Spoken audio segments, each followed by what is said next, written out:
Halloween in New Zealand. Ah, Lord.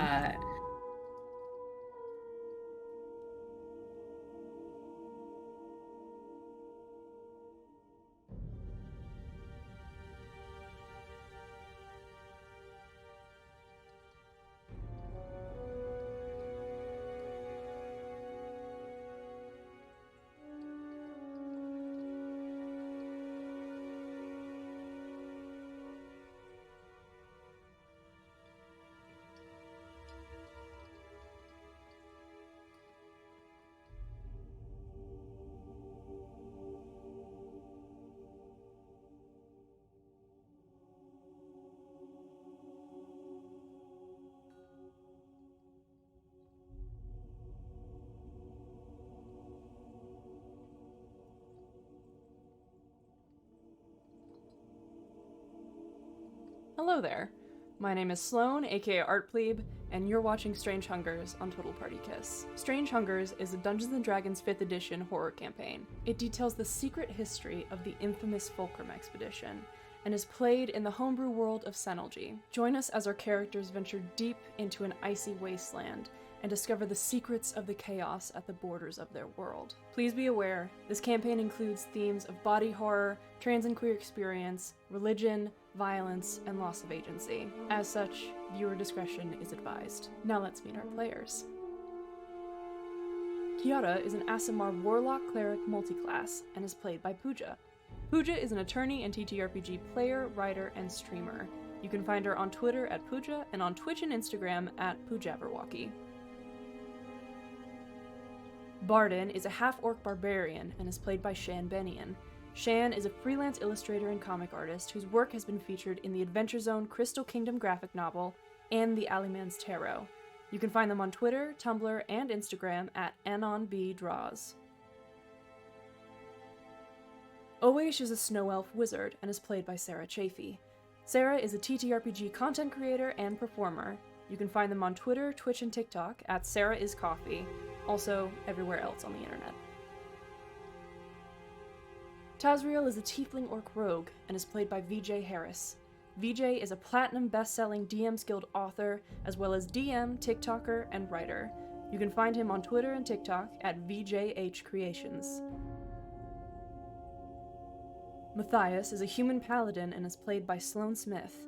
Sloan is a stream producer, graphic designer, and TTRPG performer. You can find them on Twitter, Twitch, and TikTok at ArtPlebe. And finally, Strange Hungers is written and DM'd by Alex Teplitz. Alex is a writer, game master, and TTRPG designer. You can find him on Twitter at Alder_Mancy and on TikTok at Aldermancy, as well as creating games on Ko-fi and itch.io at SwordGhost.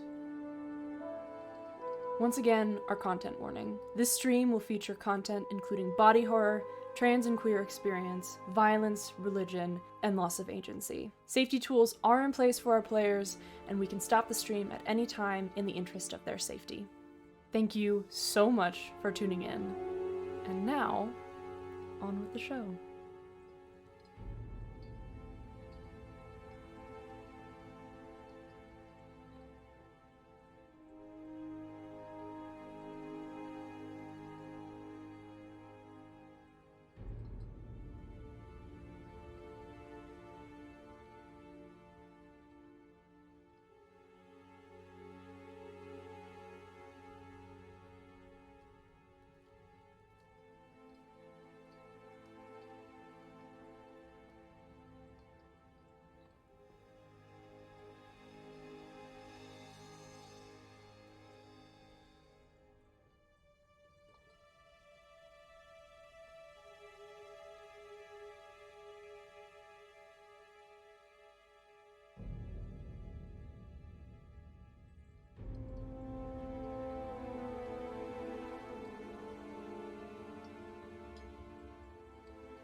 Hello!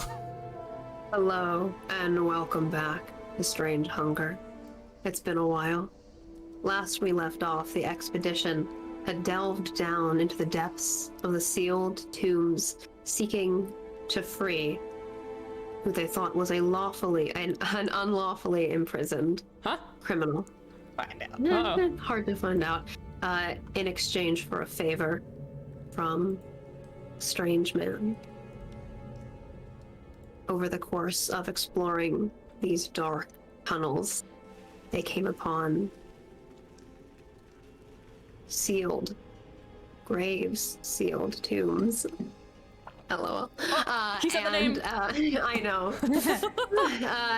And discovered that sleeping criminals and strangely familiar faces awaited them there.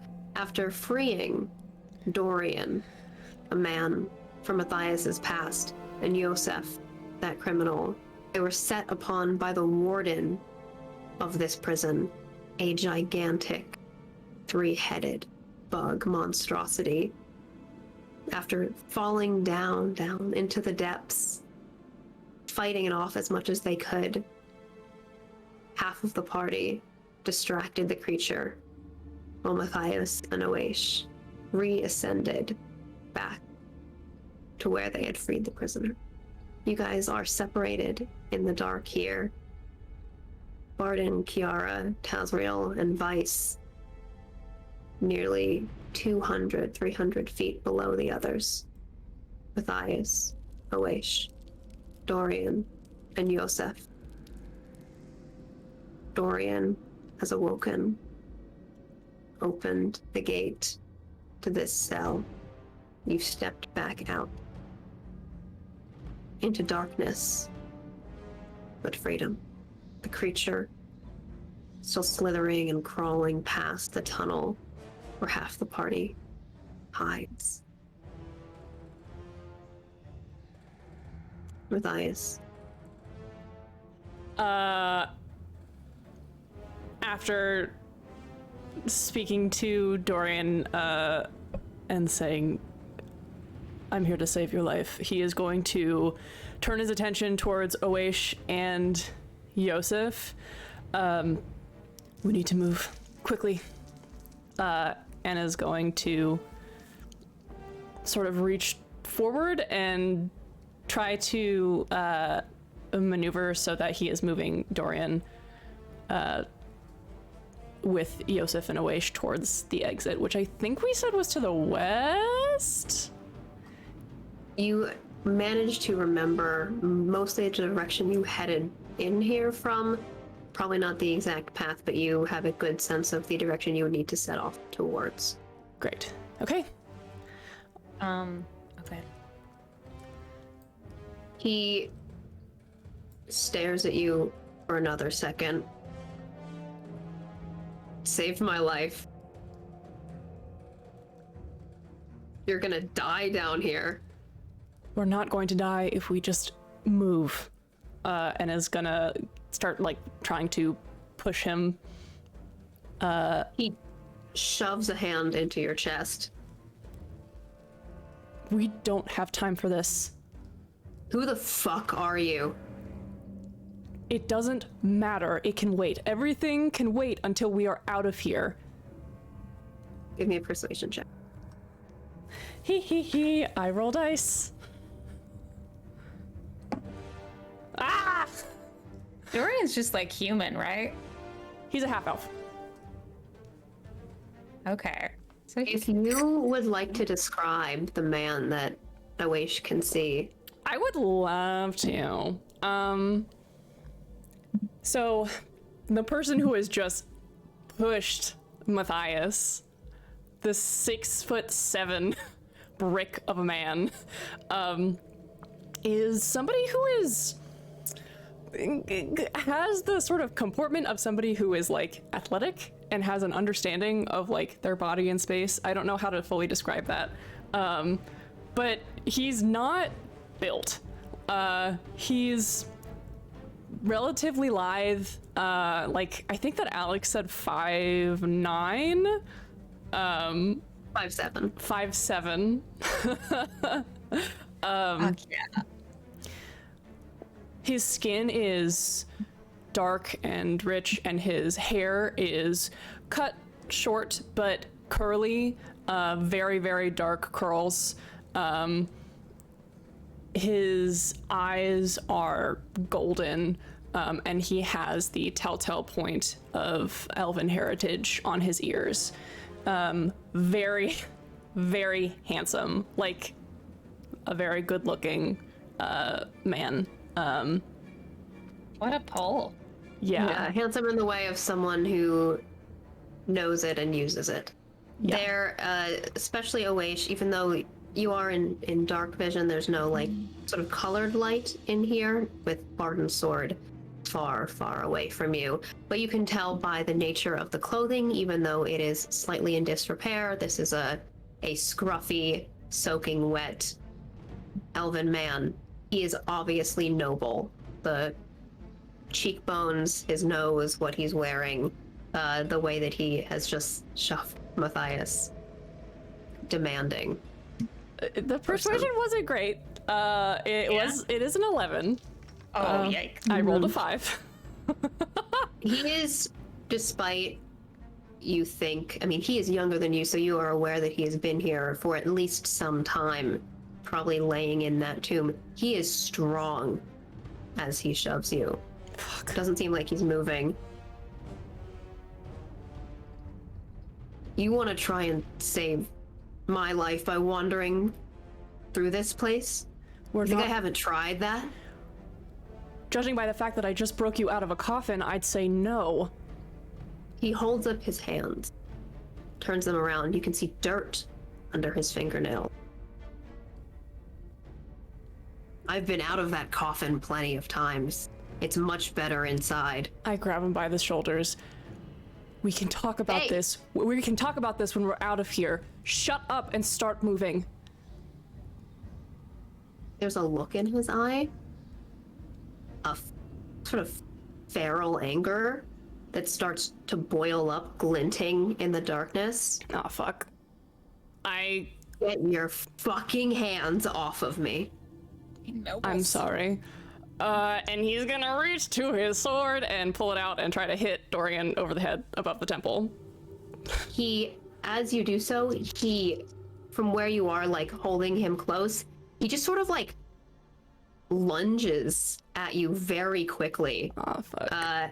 And like tries to snap down his hands that he had just showed you, like sort of shoving and trying to claw and rip something off of you.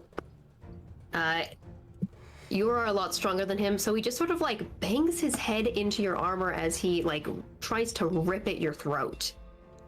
Oh. Starts snarling and screaming in this very uncomfortable high-pitched whine. I'm not gonna do that for the microphone, but it's very disconcerting. I can see what Matthias is trying to do, and like while putting a hand on my head, I will cast Tasha's Mind Whip on Dorian. I don't necessarily want to do the damage. I just want to fuck him up a bit. You know, if I need to roll to try to, I know I need to roll to try to cast it at all, but Yeah. Give me that Arcana check, and does he need to make a save? he does. Oh my god, my dice tray just fell apart. Oh no! Just, I mean, it's supposed to come apart, but not like this.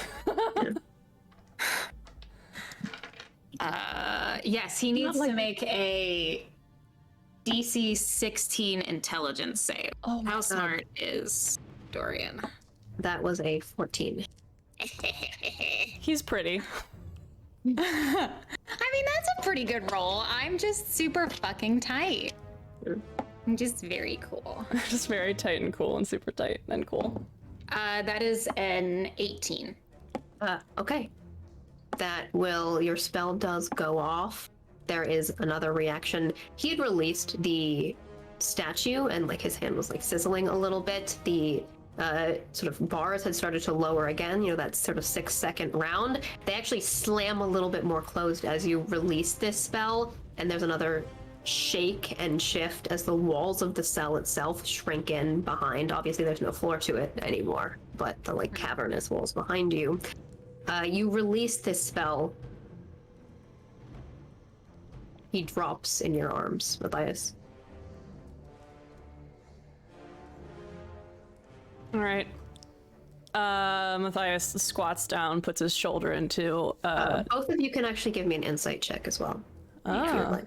I may have fucked this guy up. He might need a medicine check. Oh, that's a good roll. Oh, I don't have any insight. Roll. Fuck.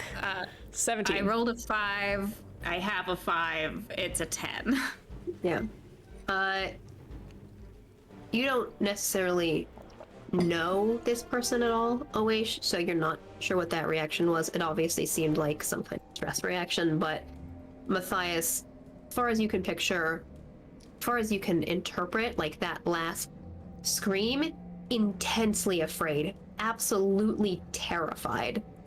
Like, maybe not necessarily even the physical touch, but something, the idea of like existing outside of that coffin was terrifying him. It doesn't even seem like he was necessarily trying to aggressively hurt you, almost just like he was cornered and he lost it. Spain. Okay, as he collapses, Matthias just kind of like grabs him under the arms and like pulls him in closer towards his body, and then after just a moment squats down, shoulder in the hip, and swings him up and over in a fireman's carry over his shoulders, and is going to turn to Awaish and whoever the fuck the other guy is, and just kind of like jerk his his hoard, and is gonna. You will not have to carry me. I will come with you, please. Awaish looks a little, I guess the best way to say is green around the gills, although I think it would be more blue.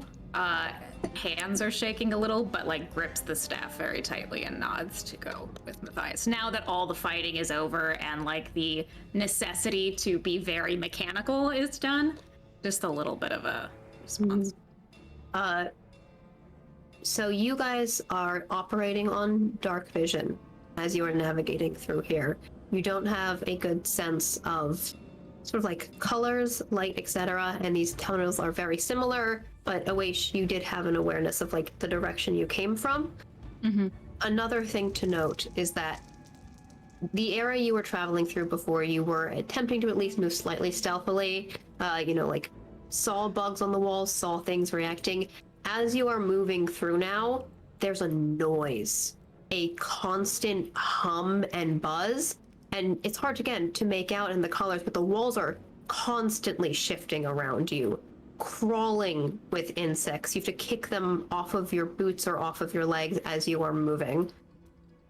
Not like they're actively seeking you like the swarms were before, but you can tell, because you are stepping through this swarm, that there is a creature in this place that constantly is touching you and knows where you are. We gotta go. Yeah, let's fucking go. To this guy who said you don't have to carry me. Awaish is just going to say like, you better get a fucking move on. And we. I would. Okay. Real quick before we jump away, Sarah, Sure. Yeah. I have a question for you. Would to you me. prefer bless or heroism? Ooh, heroism is the one that gives 5 HP, right? Well, it's my And from spellcasting being bonus, so it's frightened? 3, and it's immunity from being frightened. Oh, Jesus. I forgot about a low-level modifier shit. I am not roasting your character. I'll take bless. Rip Maddie. Shit. Okay. Okay, in that case, Matthias is he's gonna try his best. He's going to not close his eyes, but he's gonna concentrate, and try and pull some of the connection that he's been feeling, while he's been down here. Try and pull on some of those strings and try and get just a little bit of like some fate in their favor, and he's going to try and cast bless on himself, on Awaish, and on Yosef. All right, will you give me that Arcana check, please? Yes, I will. We can do it. We can do it. 13? Bless is a first level spell? Uh-huh. Yeah, you're good. Yeah, my good God. job, Matthias. Yes!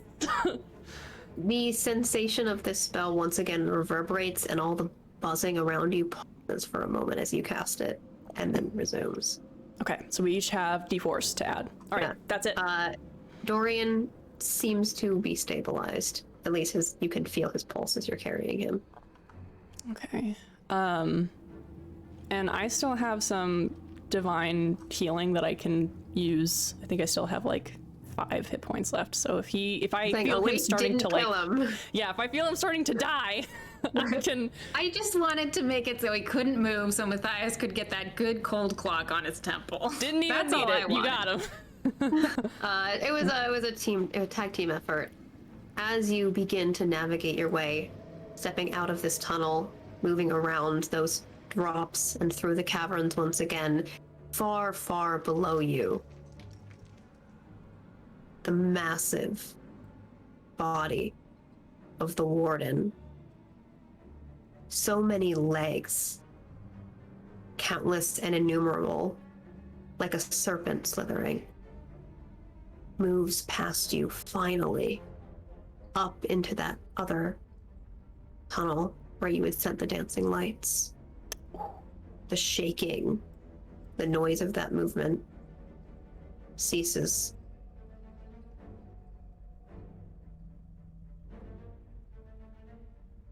What are you all doing?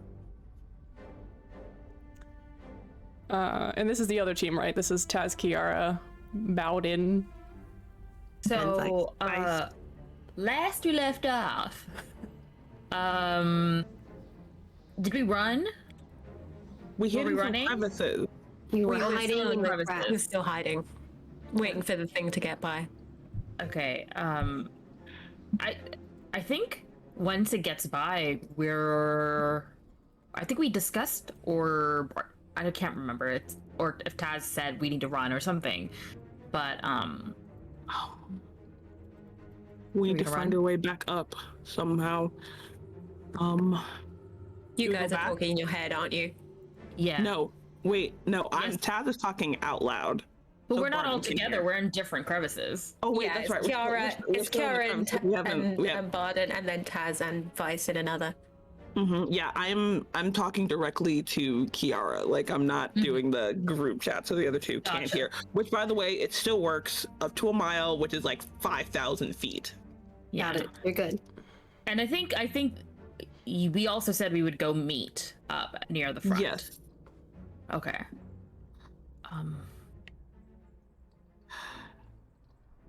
I don't know how we get back up. I don't know. I can't fly.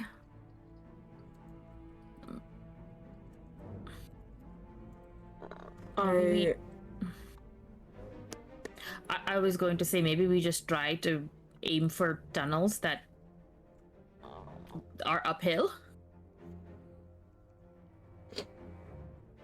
Is there, like, on the way we're going, I know there's the giant tunnel that now goes straight up because of the fucking beetle, but like, what do we need to do to start branching off and trying to find tunnels that have like a slight slope that'll carry us up somewhere, so we're not having a sheer.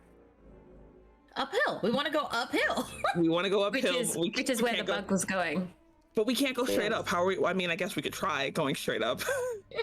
With all these negative modifier strength folks. The form of the location that you are in is approximately a U shape, right? The area that you had fell, this sort of horizontal tunnel below, and then it sort of goes ahead and slopes up. Branches off in other places, lots of crevices, but approximately this big U that you were at the base and bottom of. If you want to try and navigate down sort of the other end of the tunnel or explore, you can begin to do so. As far as you know, there are 2 pathways up, but there could be more. I think we should at least try to see if there's a way out that will not require brute strength.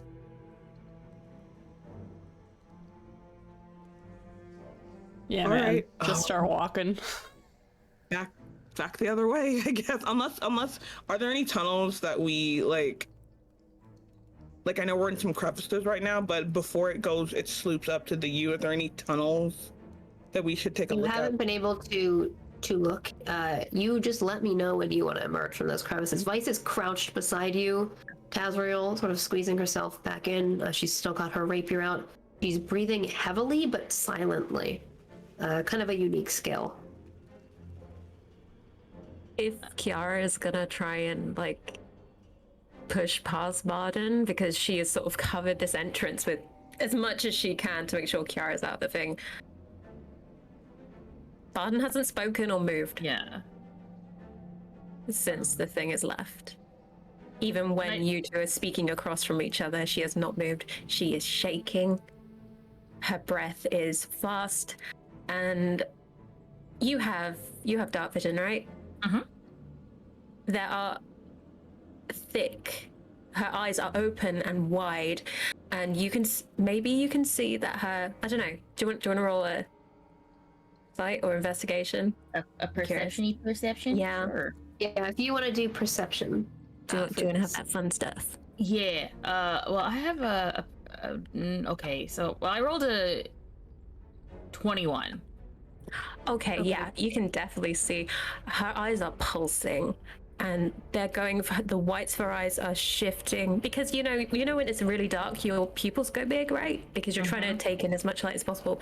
The pupils of her eyes are widening hugely amounts, and there seems to be like a slither of white in the middle, and they keep pulsing back and forth, and also just a single honey-colored drip of a tear just coursing down her face as she is shaking. She cannot move. She is stunned. She is stuck. You can't see the color of it. All you can tell is that Barden's crying. The consistency is not like a normal tear, though. And last time when Barden was shaking, Kiara was hugging Barden, and so they will feel Barden shaking. Barden, we need to go. It's gone. You're okay. Her eyes manage to dart down to you. Just shakes her head. Kiara is going to move her hands to Barden's cheeks. Look at me. It's gone. But we need to go before it comes back. You can do this. I need you. That seems to click something. The eyes stop that pulse. They start to settle.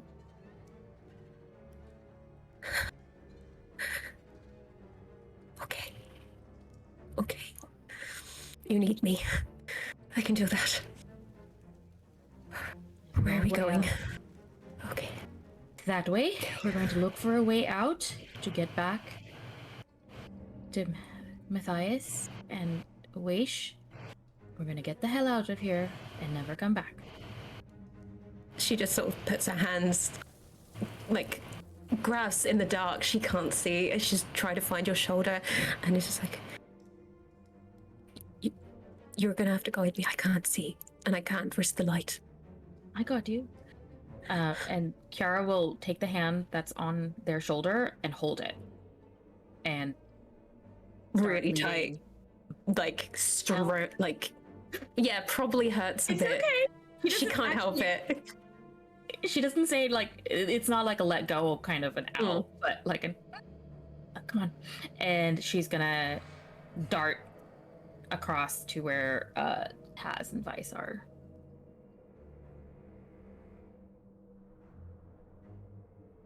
Okay. Barden. Your vision fading from Kiara, the dark walls. As Kiara steps out and darts across, there's someone looking at you in the back of the crevice. I can see someone. Well, you see eyes in the darkness, sort of like a reflection, a glint. Multiple eyes.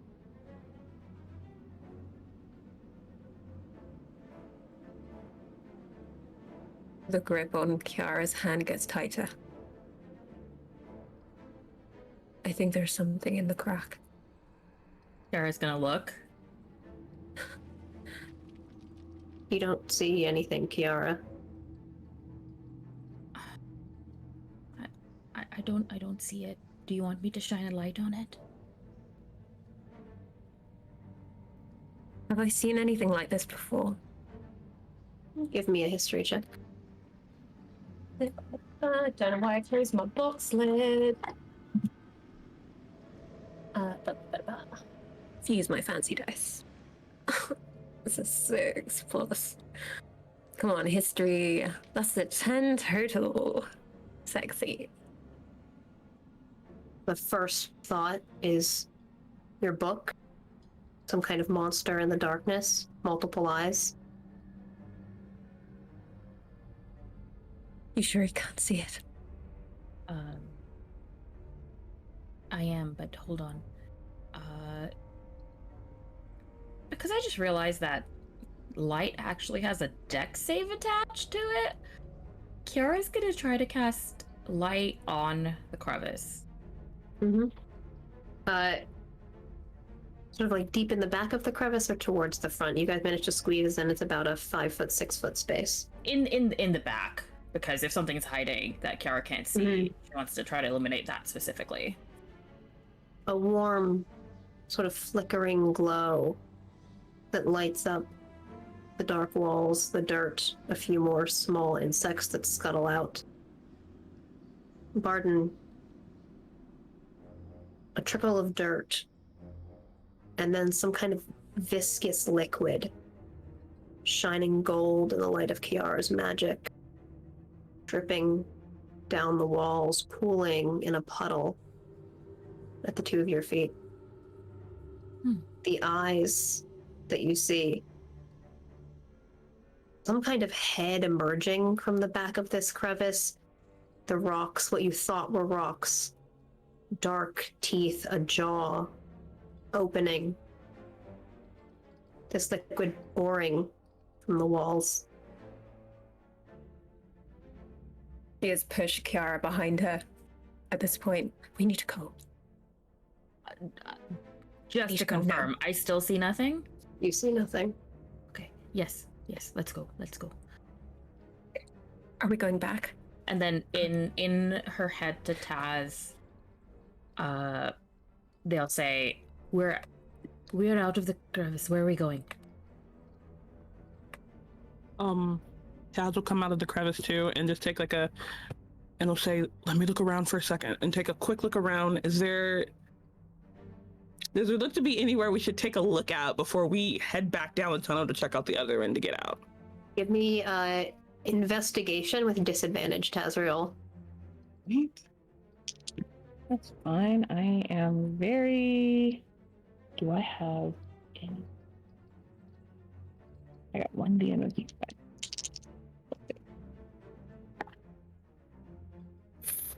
Oh. That's a 10. Okay. As far as you can tell, these crevices are sort of naturally disguised, like as you step out. The structure of the way that this tunnel has been dug is that it's almost like these were just sort of like looser patches of dirt, and then it was like dug or churned through. The nature of it then is that the crevices are sort of like facing away, right? So in order to like go up and examine and see any kind of hole, you almost have to like actually just kind of stick your hand in what looks to be like a space between two rocks, and then it kind of opens backward. So you can like run your hands along, step forward quietly, look into a few of these dark spaces, but really the only thing you see is the same monotonous repetition of a few insects, dirt, and darkness. I'll say out loud, come on, we should head back the other way and see if there's a way to get out. If you think that is a wise idea, we could wait longer. How much longer are you thinking?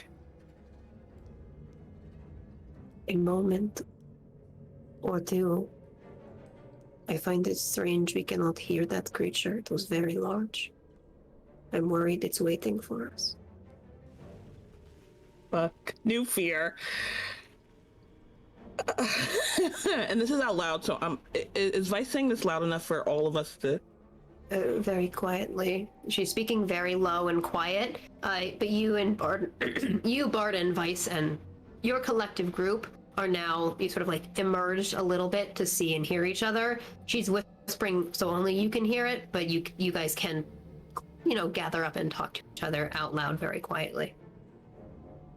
I am gonna need a stealth check, another stealth check from all of you. We love that. Ooh. I don't 21. think these guys like me. Nice. That's a Vice 9. Dex Fighter 9. Okay, Vice got a 24. Thank you. Vice. You're on mute. I'm muted. 17 for me. 17. Okay.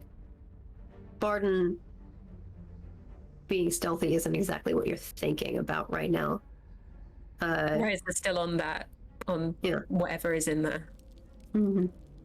Looking towards it, so as Akira tugs you, you sort of like scuffle back a little bit, your feet catch. You don't wear armor. You've still got your blade. You said you had darkened it now, or did you leave the light Yeah, on? yeah, darkened it. So you do Oh, you add the bonus to your stealth. What's my bonus? +2, I believe. Okay, so that's 11. 11. Excellent. All right.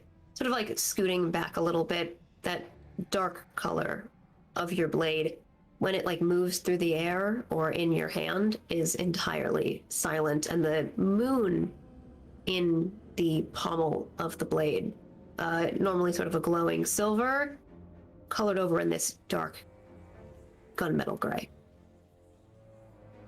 So then, as the two of you sort of step closer, Kiara, you drag Barden towards the group. Vice says again, for your benefit, I'm worried that the creature is waiting for us to make a move or some kind of noise.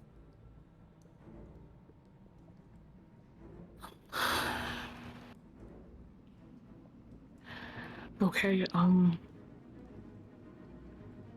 am not uncomfortable navigating tunnels. I've done it in my youth. But I do not know how long we can disguise our location.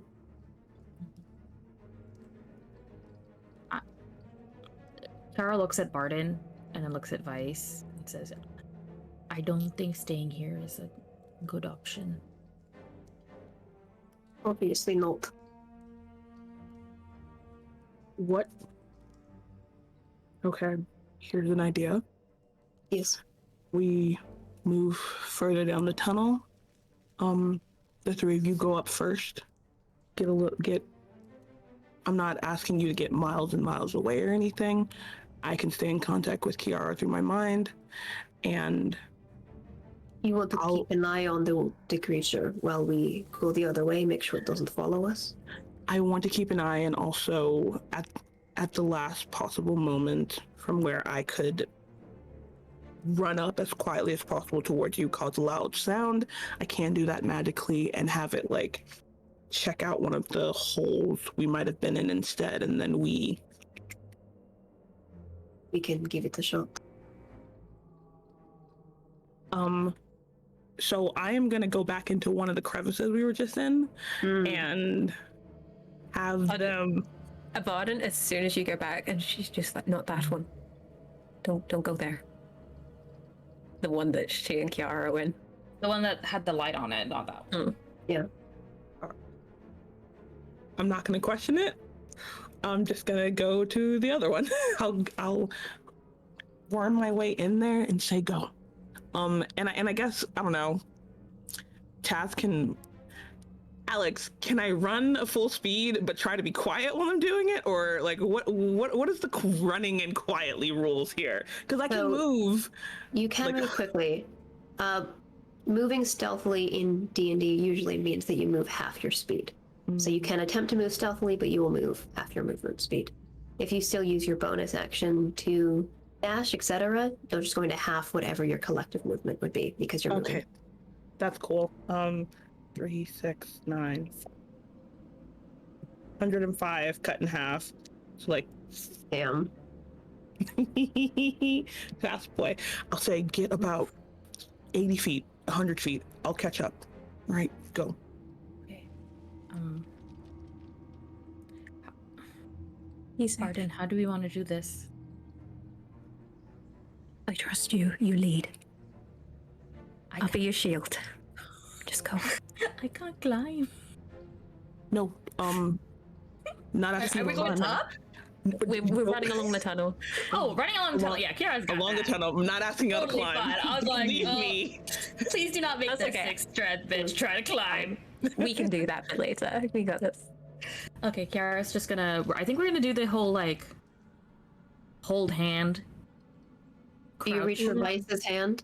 No, I got Vardens. I'm not touching Vice. Varden will kind of reach will around bite for me. Vice. Just take it. Come on. All right. Kiara, you lead, stepping. The area where you had entered this tunnel, those sort of like collapsed, fall down into this horizontal look up that yawning maw. The bug swarm that was there previously has dispersed now. Stepping under and past that, the opposite direction, it slopes downward. Stepping further, 20 feet, 30 feet. It gets easier to walk quietly. There's less stones or rubble scraping, a dampness underneath your feet. You begin to walk into mud. I think Kiara's gonna stop and tell Taz, this tunnel goes downwards and it's starting to get muddy. I don't know if we're headed towards water or what's happening, but I don't know if this is a good idea.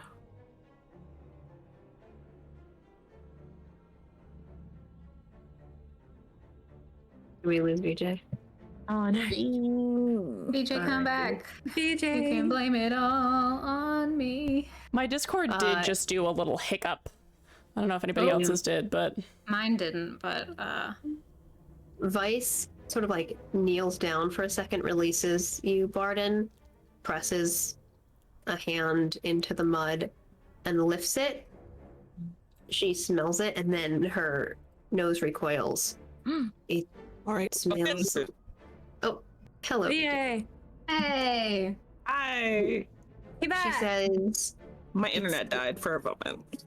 it smells like the what that creature was spitting up. Oh. Whatever drenched Matthias. Home? Is it better to try to climb? I do not know, but actually, can I get a nature check from Barden? I'm not using that dice. I've gotten 2 bad rolls from that dice. I'm just going to use the nature check. The Come on, be kind. Oh, that's rude. That was a 4. That's an it 8 was a- total. It was a high DC. The only thing that you can smell is sort of a sickly sweetness. It's acrid and rank. Taste it in your mouth too. So when Vice sort of like holds this up, the bit of mud up for you to smell, it just smells like rotten candy to you. Just tries not to gag. Update, Don't like Daz. It's not mud. It's worm spit up. Great. And he's saying this to himself, not anybody else said. He's gonna reach out to Matthias. Are you still near the bars? where the fucking rope ladder and pittance and bullshit that Taz talked down is. We've moved away from that by now, correct? You have, yes. They had to wait. I would say there's sort of a time disconnect of maybe just about 5 minutes, but they waited longer for the bug to emerge. You guys began to step through the passages. You could head back to that area, but you are now navigating through different tunnels. And I can hear Taz, right? Yes, you Okay, are still great. within range to hear him. Great. We've moved past that area. Why? Nothing, it's fine. We're figuring out a way to get back up to the top. Actually, as soon as he says nothing, it's fine, we're figuring out a way to get up. He has a moment of like, remembering all the times he hasn't shared information or done things that have resulted in bad things happening. He says, actually, So often. we're trying to find another way out. I sent the others a little bit further ahead to cause a slight distraction for the monster in case it was trying to come back for us. And it looks like the tunnel slopes down instead of up, and it's like it's not mud anymore. It's whatever it was spitting up.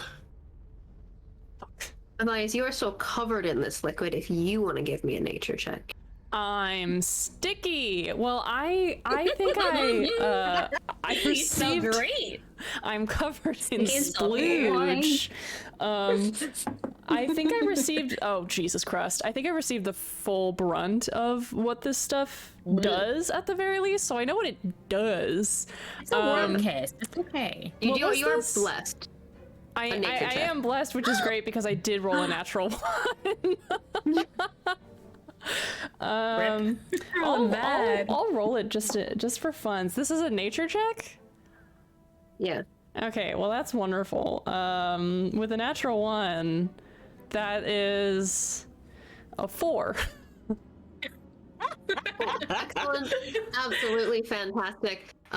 Tazriel says that, and you just become a hyper aware of the way that your like hair is plastered to your forehead, and then it's dripping inside your armor.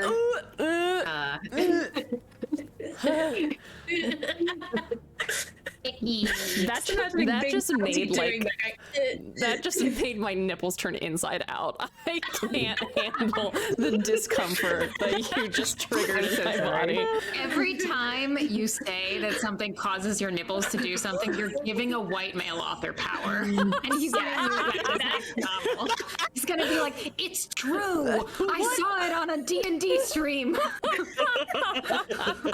I will not talk about the dripping anymore. But Matthias, you have no idea what it is. You just don't want to think about it as much as possible. Like you've been through discomfort in your life, but yeah, you're not sure. Alex, let me ask you something.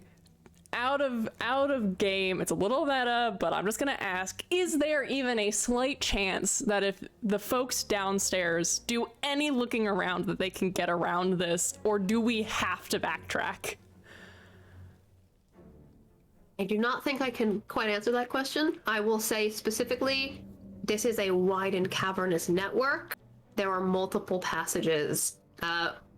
Depending on the way that you guys choose to navigate this, like if you say, we're going to keep exploring down in this area, or we're going to climb, I will give you a different set of checks that both halves of the party are going to need to make as a skill challenge to escape. Okay, so great. You have I just want, multiple because options, it's just a kind of check. if Taz reached out and was like, we're having trouble, then Matthias would want to turn around and go help.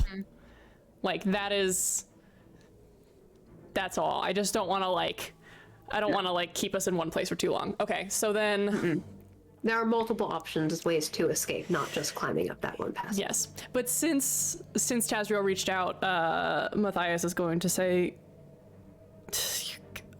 all right, we're going back towards that area. No. No, just go.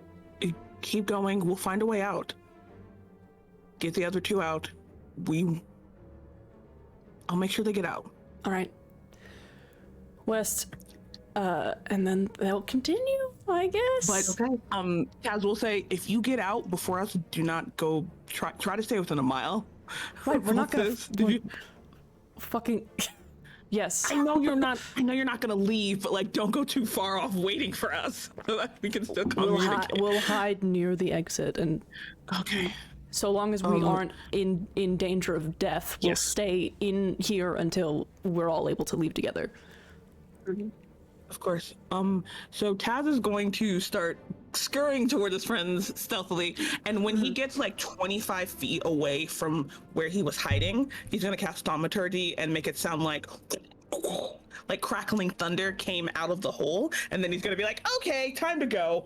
And it's still going slow, but is like has 105 movement speed As slow. every 6 seconds. Yeah, you release that noise. It is sort of like the idea of you are just quite fast in how you move, Tazwirl, and capable of like navigating, having trained to do this, like moving through tunnels, you know, climbing under, like through military training areas, etc. So you've done this before. Perfect. As you sort of like navigate towards, Vice like stands up and starts walking a little bit, and she will actually say, I think there is some kind of source of this liquid ahead. Like another worm? No, it's a little bit more hollow. Back where I am from, you can sort of tell by the noise, the way that the sound echoes off of those underground tunnels when a space opens up, what water sounds like. We are trained to listen for oases underground. I'm trained in nothing, so you know, we follow your lead. But Follow you. before we go, Kiara, as soon as Taz is within 30 feet, Kiara will say, let me see if I can try to do what I can to help. And Kiara's gonna go ahead and cast Bless at 2nd level. And I believe that will cover all 4 of us. Give me that nature check. Sorry, Arcana check. Okay.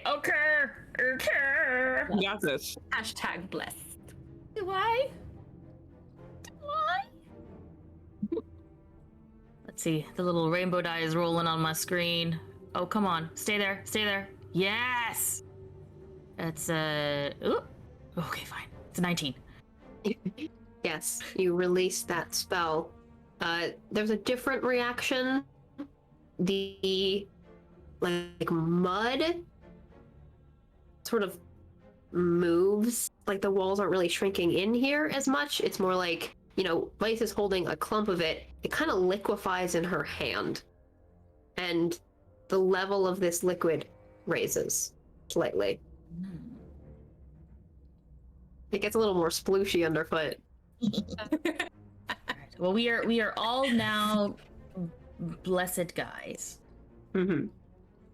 Another thing to note about this, both of you failed your nature checks, but this information is just something I want to share.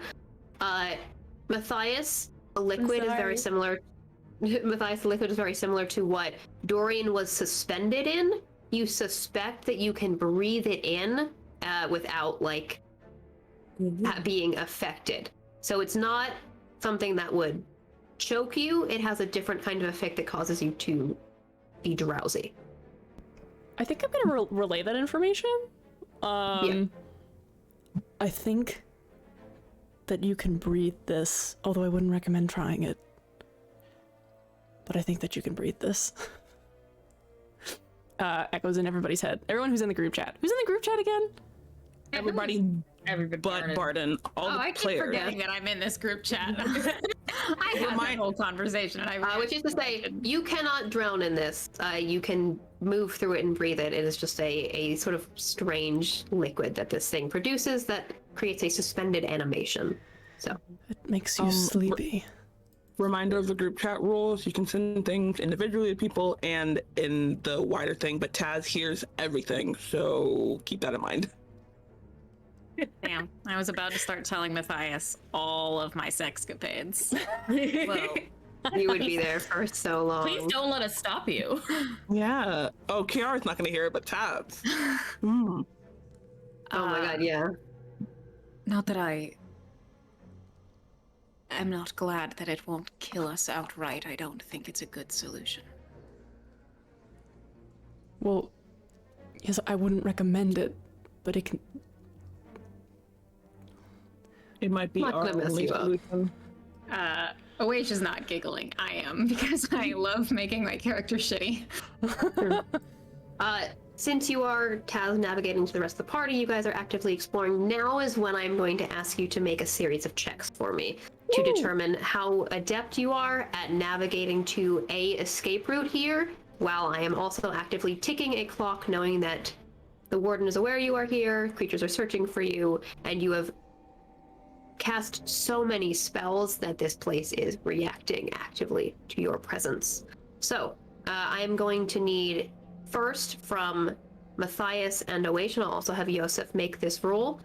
Any of you can make this, or you can give each other advantage, etc. But I am going to need a survival check.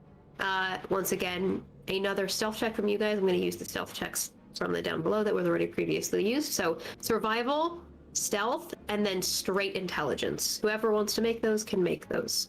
For our group, if you give me help, I'm fairly good at those things. Yeah.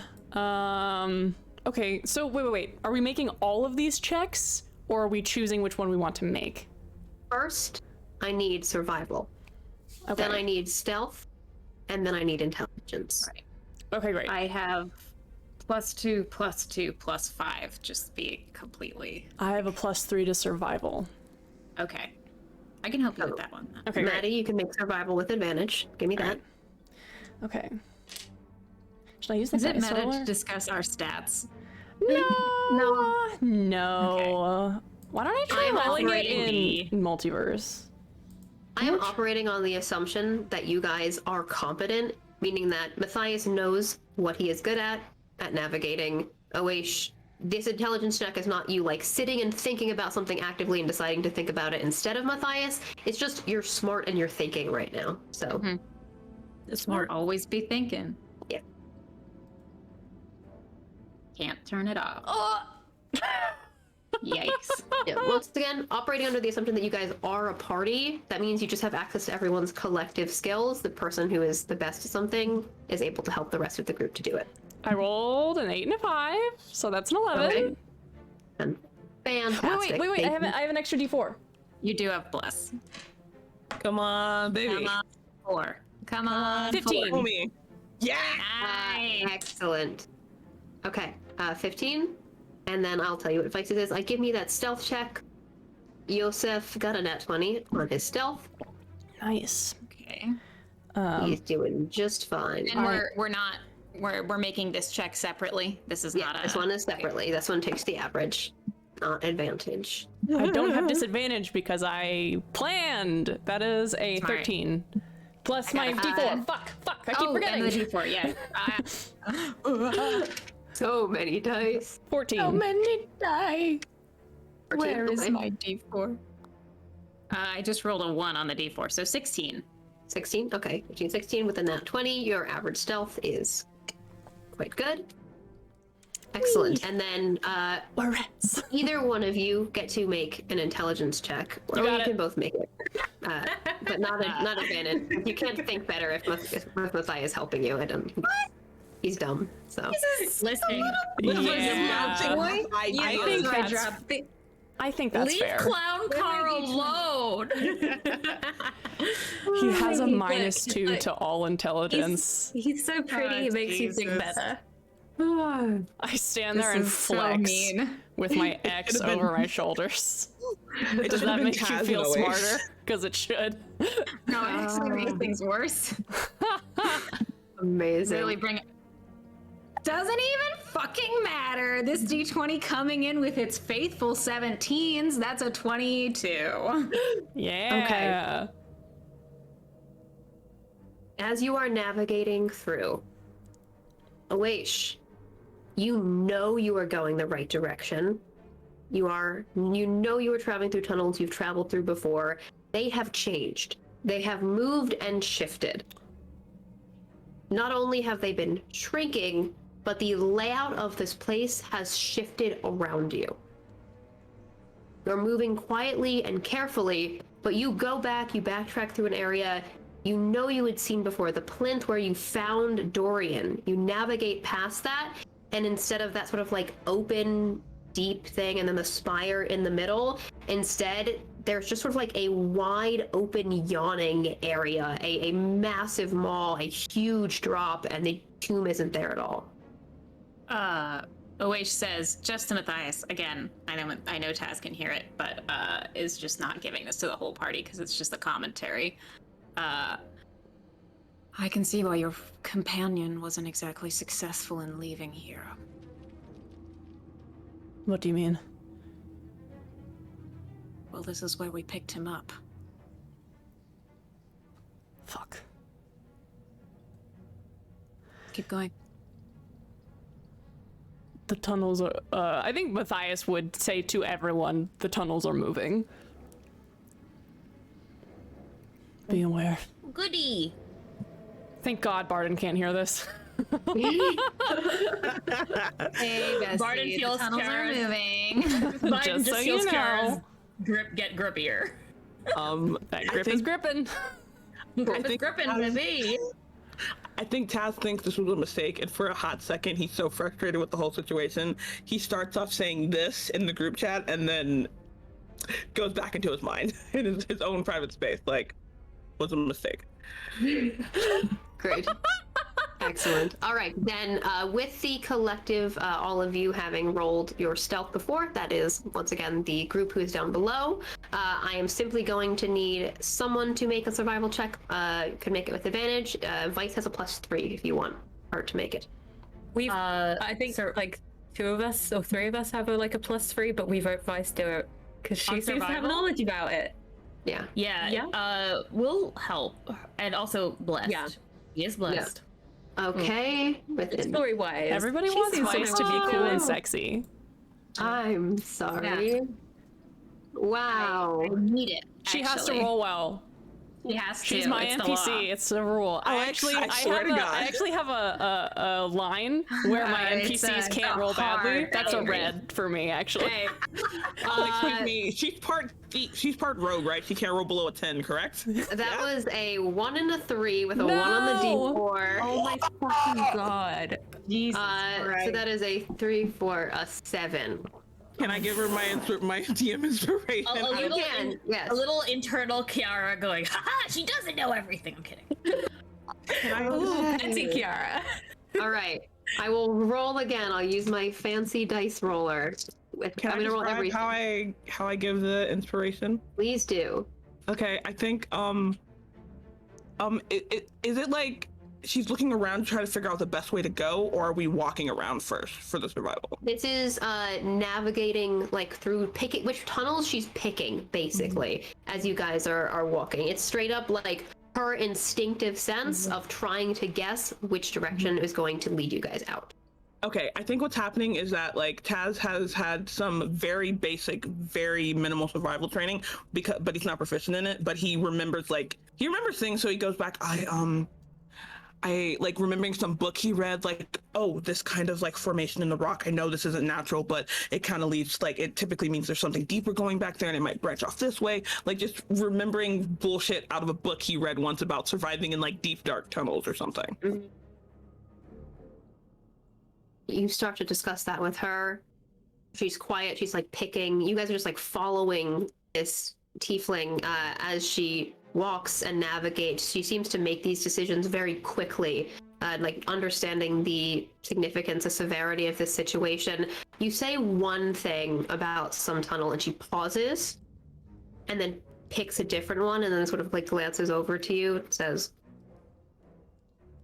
"Have you ever lived outside of Abjor?" Yes, many years. Interesting. And then like navigates you guys down that tunnel. We've got our stealth. You had made the intelligence check already. So Oh wait, did we make? No. Did our group? no, that was We've just only for done the ones. We've only done Sure. survival. You've already gained the Four info. on stealth. Your stealth checks are Roll excellent. again. Okay, so You've wait, already gained the information that the intelligence check would give you.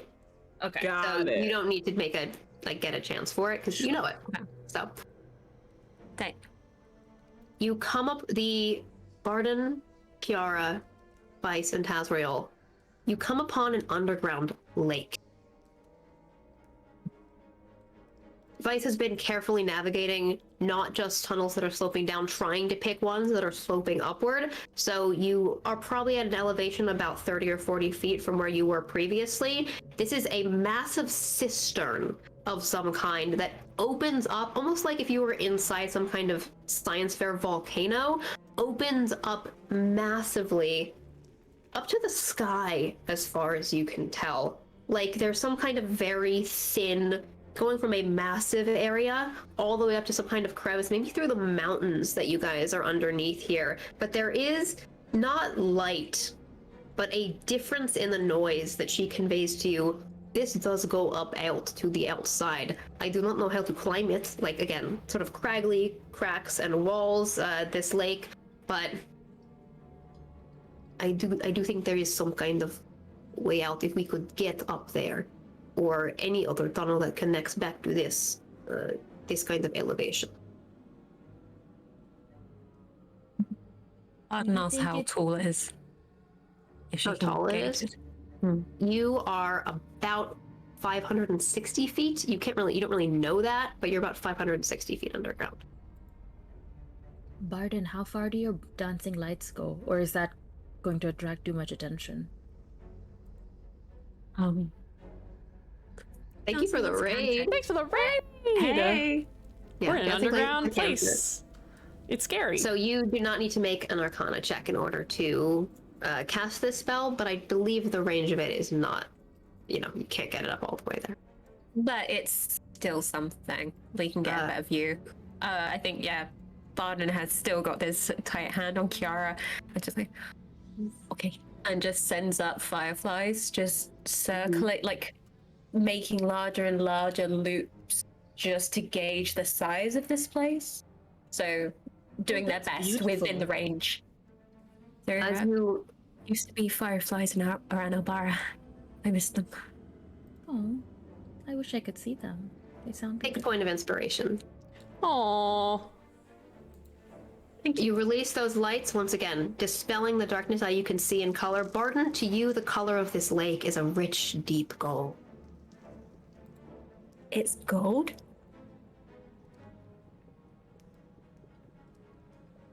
Can you guys see the color of the water? Can we see the color? It is a deep, dark black. I only see darkness.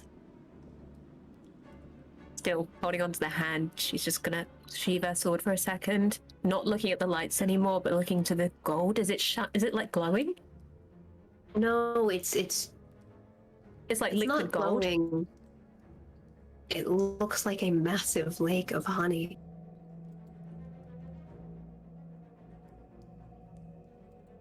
She kneels, dips her hand in. Can she still see it? You dip your hand in. It is cold. Barden, give me a perception check. Vice grip on Barden's hand as she's going in. Vice is... But you stick your hand in. Vice is what, sorry? Says, don't. Oh, fuck. Oh, no, that wasn't a 1, that was a 7. That was a 13? A 13. Mm. You have bless. Did you add it? Oh, no, I didn't. 1 second. A loaded Yes. question. That's a 16. A 16. You stick your hand in. It's cold. It's thick and viscous. You see something at the bottom of this lake. A hand reaching out to you. And out. As she wants to be quiet. Oh. The liquid Yeah. travels with you.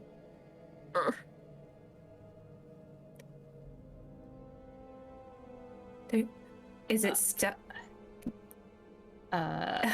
Rising up, traveling down your arm. If I want to attack it, do I need to roll inspiration? Do I really need to roll initiative? What the rest of you are seeing is that Barton has stuck her hand in a pool of water and pulled it out, and her hand is dripping wet, but there's no connection. Yeah. Okay. So Barton if is I just saw- sort of staring at her hand, but yeah, it's not like a goopy tendril that everyone sees. It's just a reaction that Barton's fear is causing her. Gotcha. Okay. The breathing again. I was gonna burn it otherwise. Yeah. It's just like breathing again. Is it traveling down? Is it like the bugs? Is it encapsulating me? Mm-hmm. Kiara, the water is taking me. I think it's the bugs. I don't know what this. It's okay. I got you. And Kiara's going to reach forward, grasp the wet hand, and pull it. Like, but Does it take over her too? No. I think as soon as you reach for her, she kind of pulls back. She doesn't want you to. She doesn't want this on you. It's okay. Kara grabs your hand, and the liquid sort of just like falls off and disperses again. But there's something rising out of the lake behind Kiara's shoulder. Some kind of large statue. Hand holding a sword aloft. You see A crescent-shaped mask over one side of her face. Emerging from her back,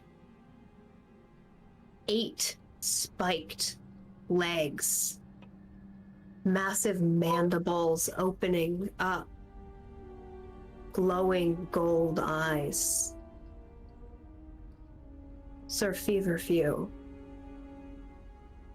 But combined an amalgamation with a creature that is familiar, that you've seen in nightmares, that you've seen in books, dripping that gold liquid. The head of the statue turns towards you, looks down at you. You can only see the one eye, the long hair, the sword, the limbs.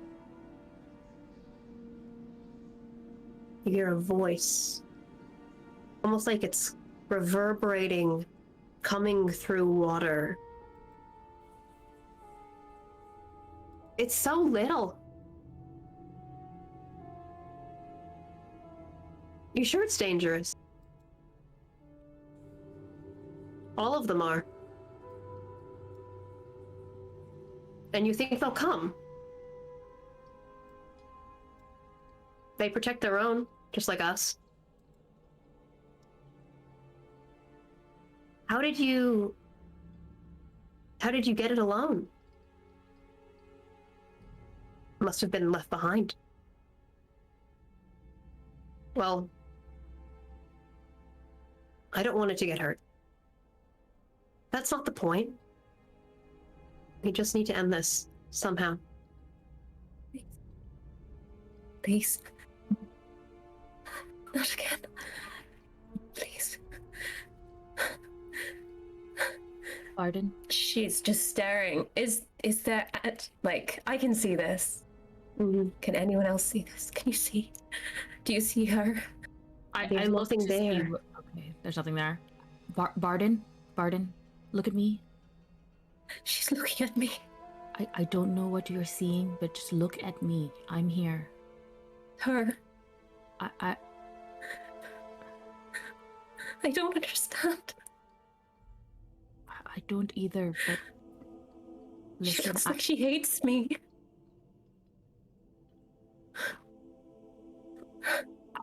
forget her.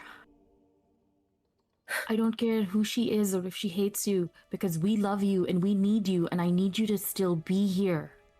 Barden. And she just, across her face, just a slap. And she's crying, but just... Is it still there? No. Okay. Okay. I'm up. I'm awake. I'm here. I'm sorry. Can I see the lights? Have they Yes. traveled up? They're floating in the air, but let's take a break there, I think. Let's do 10 minutes. Yeah. Yeah. Amazing. We'll be back Jesus Christ. shortly. Jesus Christ. Be right back. Jesus Christ. Goodbye. Bye.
Hello, and welcome back to Strange Hungers. Just a note for our audience, we are doing some pretty intense roleplay, so take a look at our content warnings in the chat if you want. You can do !CWSH, and you can take a look.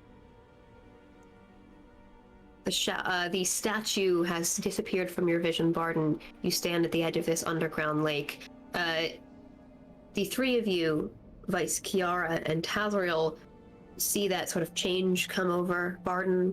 Her eyes focus once again, now that you've taken some time in this space and are looking around, with Vice's perception check, as she's just been, like, looking and navigating in this space. She says to a lot of you, whispering, not really sort of touching on Barden, but just, like, out to the group. It looks like there are some more tunnels or things that we could possibly get up to. And I do think that there is something down in that water there, but I'm not sure what it is. I don't particularly want to find out if we can go up, and we know we need to head that way, right? Ultimately. Yes, I just want to make sure it's not going to emerge or something like that. I can't really make it out. I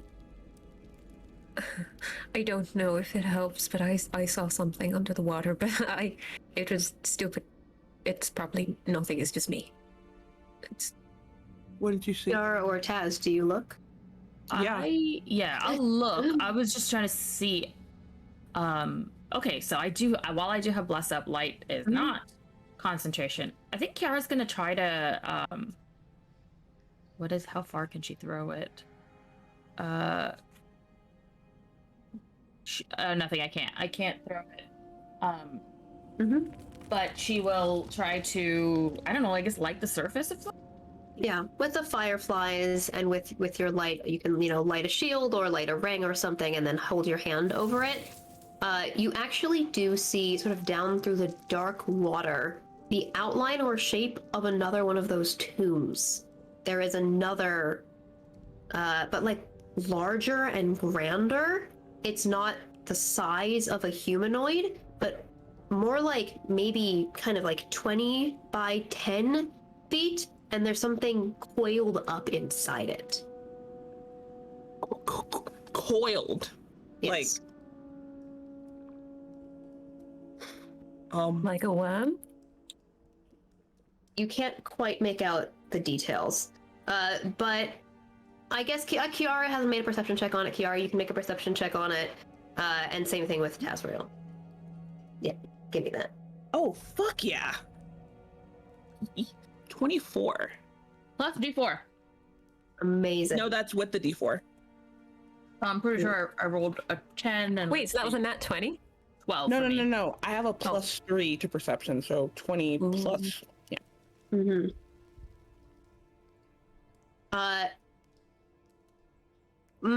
Delicious. Tazriel, looking down through the coiled shapes. When you lived in Uar and Albara, you probably interacted with a few Naga, a few snake folk.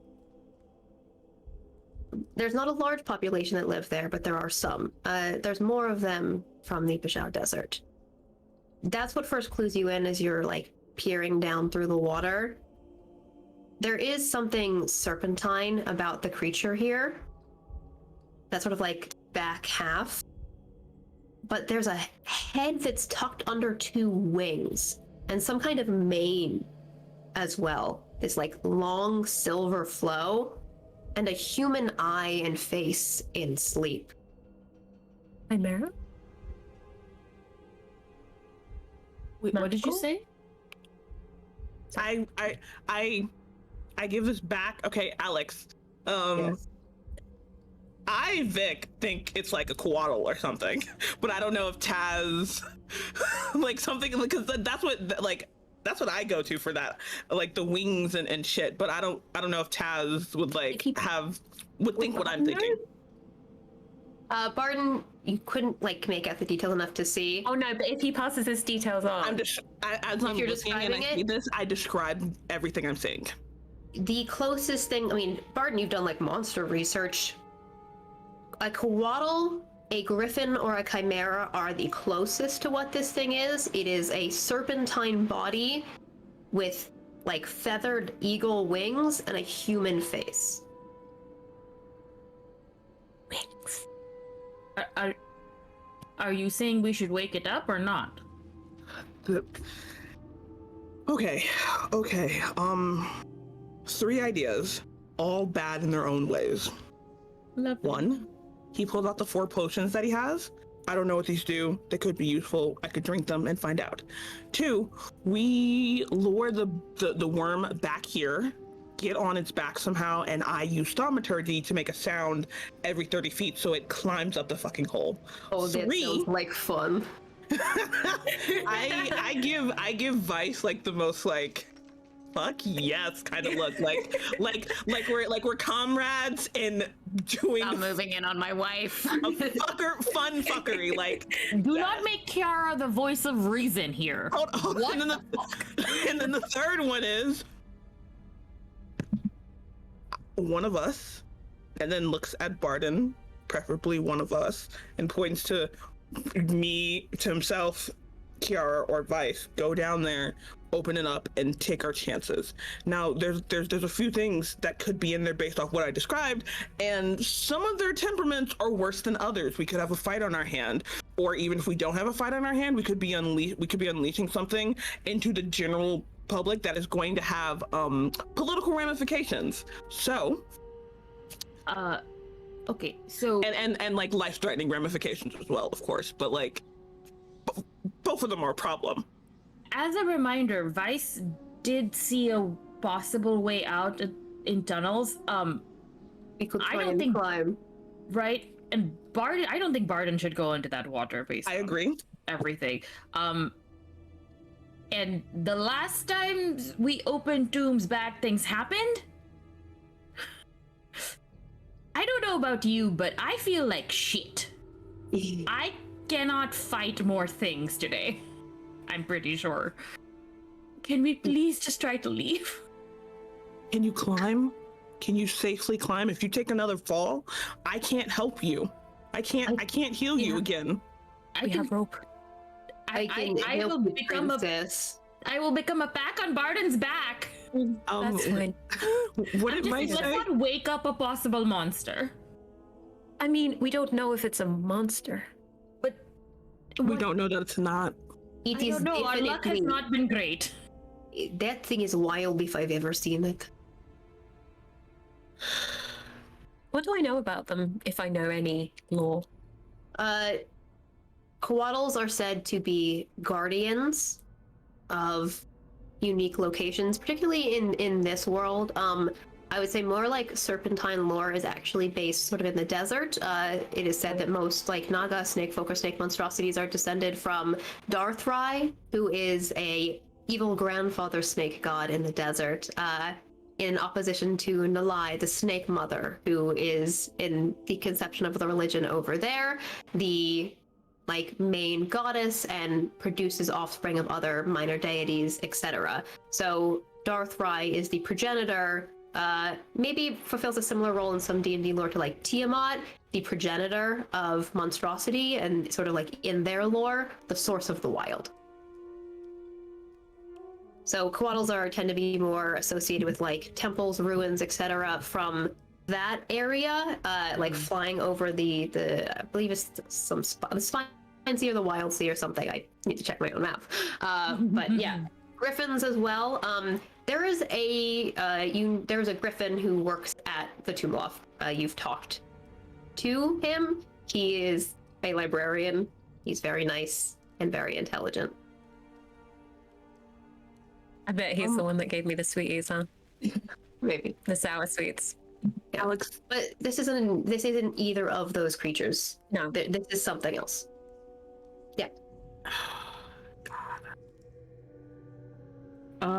is there if I got closer, like if I dove in the water and took a look, do I think there's anything additional I could glean about what would happen if we unlocked this? You would be able to see more of the creature in the way that it's restrained. How far down does it look like it is? About 30 feet. Oh, yeah, not a problem. Taz is going to take off his packs and everything, and all of his weapons, and just say, I'm just gonna go take a closer look. I'm not gonna unlock anything. Fun's like taking the rope from his pack and just like looping around his waist. You're coming back. Fine. Give me an Coming athletics back. check. Me? Please and thank you. No, athletics check for Tazriel. I also want Why to. am I surrounded by monster fuckers? Nobody. Is this you or Listen. Kiara saying it? At least Oasis isn't here, damn it. Yeah. Why do you think in a jail full of spooks, Awaish would want to investigate that motherfucker? Listen, we were in a rotting tomb with a thing, and you picked up a thing. Taz. That was bad. Listen, Taz has a very Taz has complex thoughts about you as a wizard and a researcher. I'm gonna step in here and say, Taz, take responsibility for your bullshit. Yeah, this is stop pushing it off nonsense. on me. This is I'm glad Awaish nonsense. isn't here. You're the one going in. Give me a roll. Give me a goddamn number. I also want to add that I can hold my breath for 3 You minutes. don't need to. I'm just saying, all You melanin can read it. is yelling at you right now. This is not bug goop. This is regular water. Oh, sorry. I mean, possibly regular water, but yeah. So he doesn't. It's just normal It smells water. different. It's just normal water. This is perfect. So, I got a 17 plus so 3 for blessed. 20, and then -2, so an 18. Yeah. Too athletic. Tazriel, you dive down. It is freezing cold. Freezing. You are very, very chilly. You're not taking cold damage, but you know the nature of this is like this water is kept to a certain temperature. Also kind of tells you more possibly about about this creature. So yes, Fuchsia? Matthias, in your head, you just hear, I cried. Why would you do that? Oh god. Taz can hear that. That's amazing. I'm like Kiara. You're like swimming, holding your breath. You hear that. You dive down into this. The tomb comes into clarity. It is a transparent material, almost like opal or marble of some kind, but you can see through it. Different than the other like structured tombs, more like some kind of dome at the bottom of this lake with air inside it, where this creature is coiled up sleeping. As you get closer to it, she is very beautiful. Very, very pale face, arched eyebrows, a smattering of freckles, eyelashes that are almost like feathery in nature, feathers around the face as well, that long silver hair coming up into soft silver patterns, almost like the feathers that grow from your neck and from your arms, and you know, when you let your beard grow in, sort of that feathery texture as well.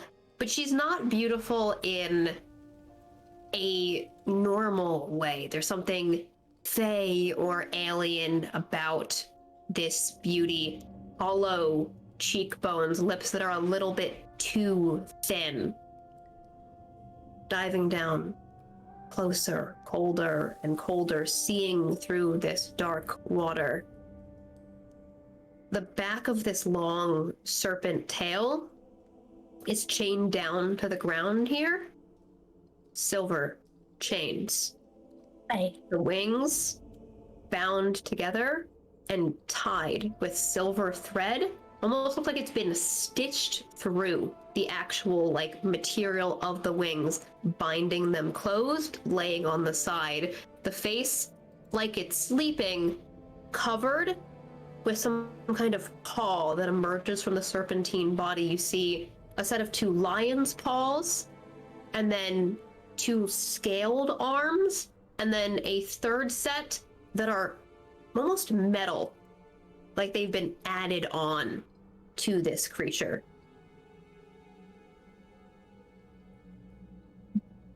Do I have any idea what I am looking at right now? Like, You have no clue. I like get as close up to the glass like as I can without touching it. Like I'm not trying to activate anything, and I'm just like, In my head, I'm thinking, what are you? How close do you get to it? Alex, don't ask me that question. I need to know. How close do you get? No, you don't. You know what? I was thinking that I got as close as possible without touching it. Like I'm. Oh, I think. Oh my God. Okay. All right. Go ahead. Stop it. The eye opens. For fuck's sake. No pupil, pure silver.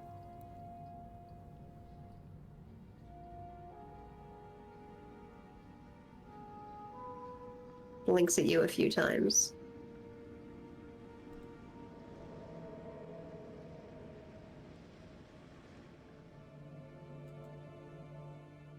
There's a pressure on the front of your head. Will you make an intelligence saving throw for me with disadvantage, please? Advantage?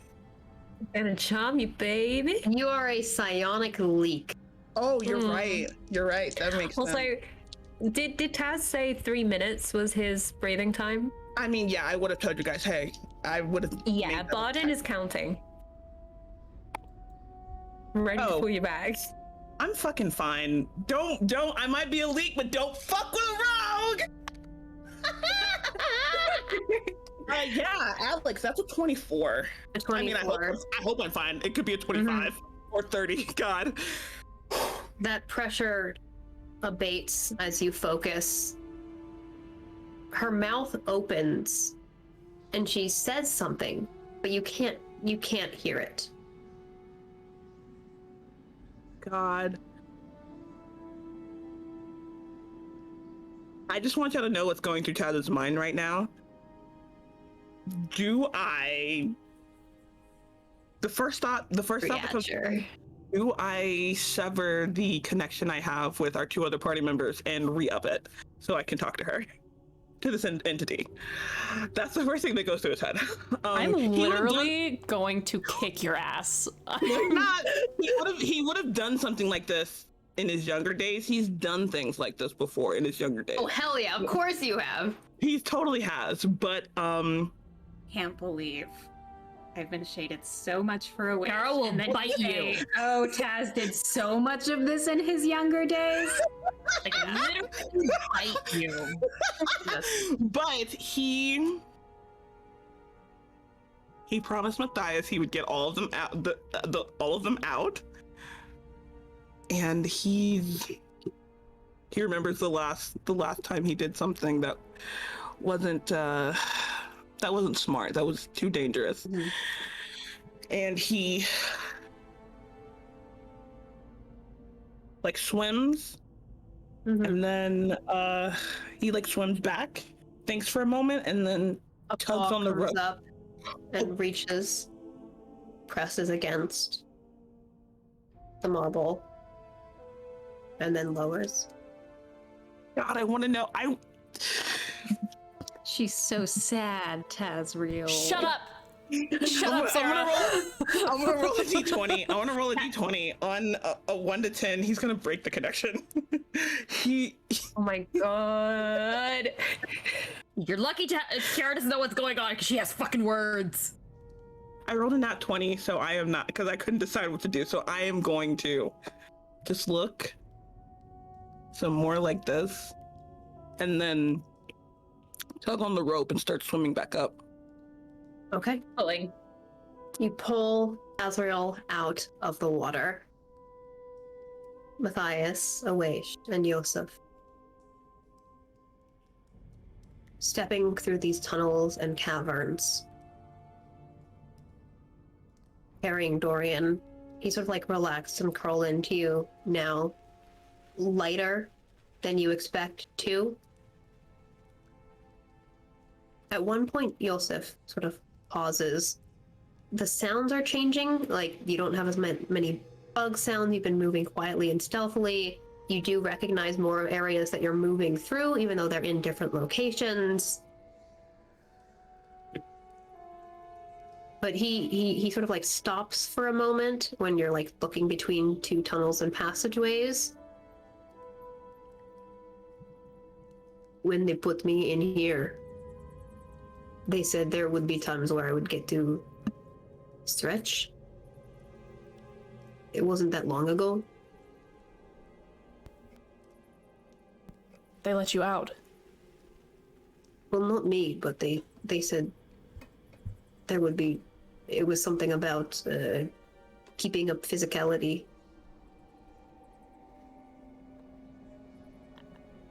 Does that particular fact have anything to do with the choice that we have in front of us? Yes. I feel some kind of tugging or something. Like a beacon as soon as we left the area that I was in. I can tell how far we are from it. What is calling to you? It's something about this place or where I was. Like I know I could find my way to an empty tomb and lie down in it.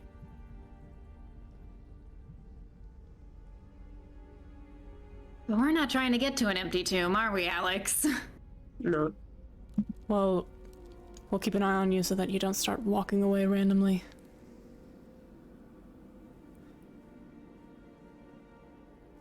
And keep pressing forward. Mm-hmm. Can I pull Yosef up ahead and like kind of like have him next to me? I want to like surround him so that he doesn't literally just start walking back towards his tomb without us noticing. Mm-hmm. You pull him up next to you. He's like, it's not that I want to. I understand. It's just in case. I know the direction. Well, if we can keep it at your back, maybe we'll be able to find the exit. Okay, all right. You step through that next tunnel on either side. You're sort of like walking along a narrow path here, and it falls off on either side, and then there's more rocks on either end. Once again, there is something dripping from the ceiling. You don't think it's bugs this time. It's just more liquid sort of pooling down and over this path. Don't like that. Yeah. Yeah, can we try and step, sorry, if you want to do No, go something. ahead. I was just going to suggest that we step carefully around it. And try to avoid stepping into tell it. me twice to keep my skirts dry. Both of you can give me a dexterity check. Just dexterity. Dexterity check. We still got Blaze. Mm-hmm. Oh, fuck's sake. Why does God? Oh my lord. 16. Nice. Dexterity check. 6. Oish, you step around and under sort of the water so it doesn't actually pour onto you very carefully. Matthias carrying Dorian and with Yosef right behind you, it splashes down over you and then sizzles off of your armor for a moment. Uh-oh. Smell like acid? Did I notice that? Yeah. Yeah. Noted. I'm gonna try and like swing Dorian around to like a front carry and kind of just compress and carry him in front, so that if the acid like drips down, it'll get onto like my pauldrons or something, instead of onto his skin. You step through the next area. You see a few more drips coming down from the ceiling in this open chamber. 3 passageways, one of them looks familiar, still using that same survival check. And then another sort of leak, springs, and another drip. Ugh, fuck. Pass through. I'm wondering if we shouldn't backtrack, if it's getting more intense. No, we need to get out. Now. Move carefully. Moving through the next passageway, stepping around once again, and then ahead you see half of the next opening dripping with liquid, slowly narrowing like a curtain, closing. Oh, fuck no. Awage runs forward and tries to get through it before it closes. Well, you both give me initiative. Sure. Initiative rolls, Matthias with disadvantage, and you do add bless to this. Initiative rolls are a check. So, Disadvantage. Aha! It's a disadvantage? for Matthias, not for you. Oh. I will. Aha! Haha. 9. Fuck. Okay. 24. Awaish, you quickly, easily step through. Matthias carrying Dorian, like, they take off ahead of you, and you're, like, looking for a moment, and then Yosef, like, also takes off after Awaish, kind of, like, bumps into you, and then he manages to get through ahead of you with a higher initiative check, and the liquid just, like, sizzles across your back as you step through the curtain, and you take 7 acid damage. Oh, yikes. Okay. I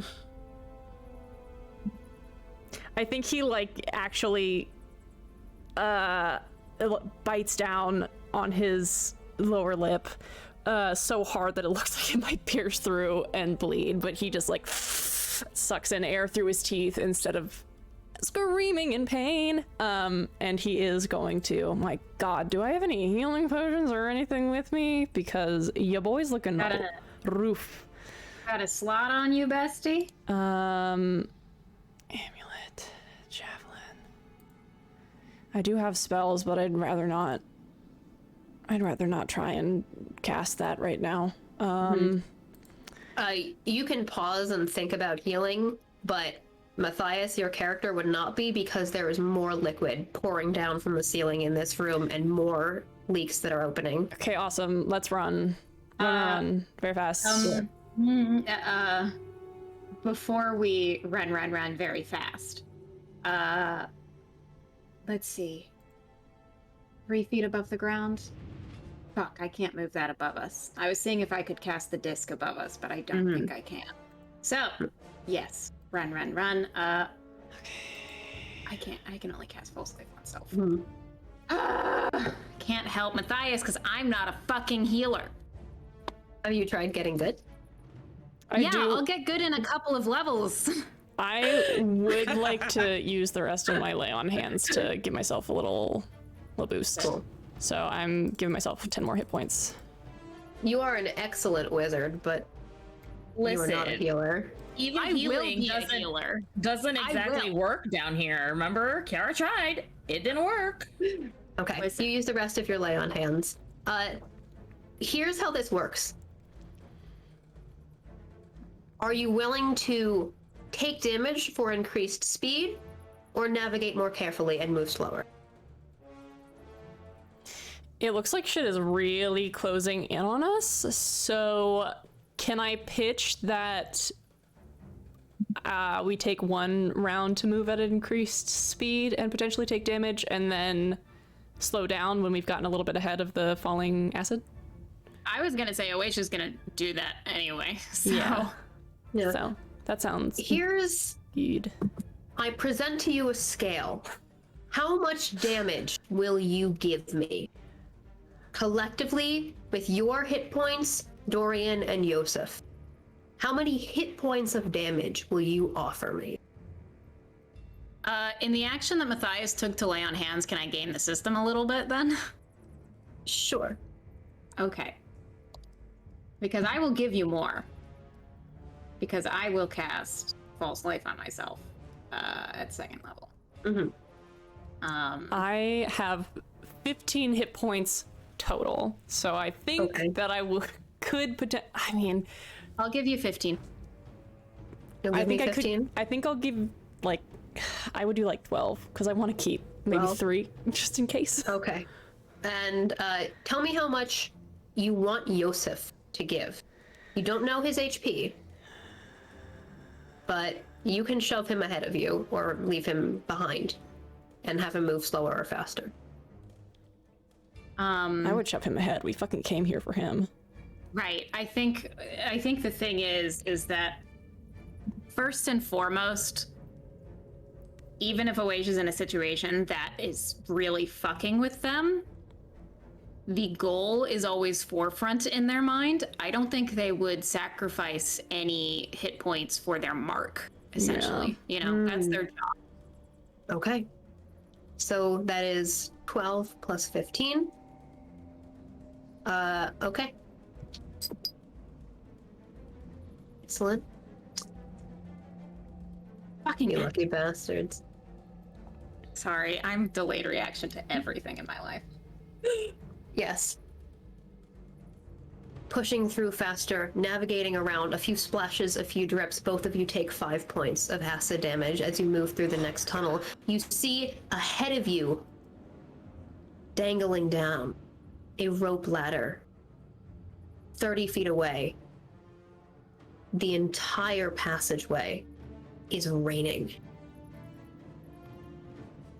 I don't take any time. I just point to it and kind of like say something that's barely even something that Matthias would not understand. It's not Susaroon or anything. I think it's just in Elven, and just dashes forward. Oh, I thought it was like just all the words were mixed around. Yeah.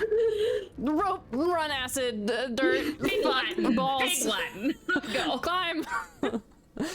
You run through Awaish, 10 points of acid damage. Matthias, the rest of your 12, leaving you at 3 hit points. Now, Yosef, you push ahead of you. The rain falls a bit harder, sizzling off of your skin. You feel pock marks. You feel a heat, an intense burning. Grab on to that rope ladder and look up into the light as you hear rushing sounds, something flowing from behind you. Up. Uppies. Yeah. Uppies. Climb. Awage screams a little bit and starts to go. You climb up this ladder. I'm not going to require a check here. You did offer me enough hit points that I feel is balanced on my scale, and you ascend quickly as a sizzling puddle, 3 or 4 inches, coats the upper tunnels. Up into the light.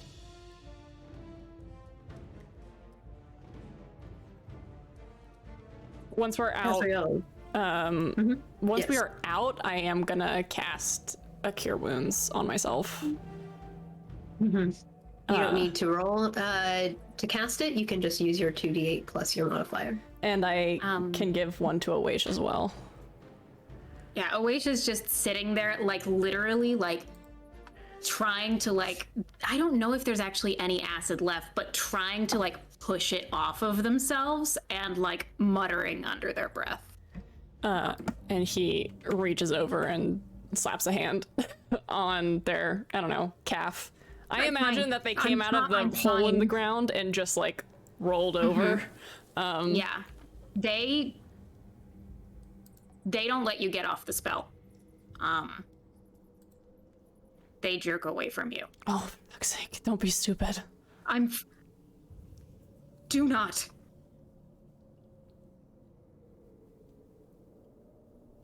Give me a moment.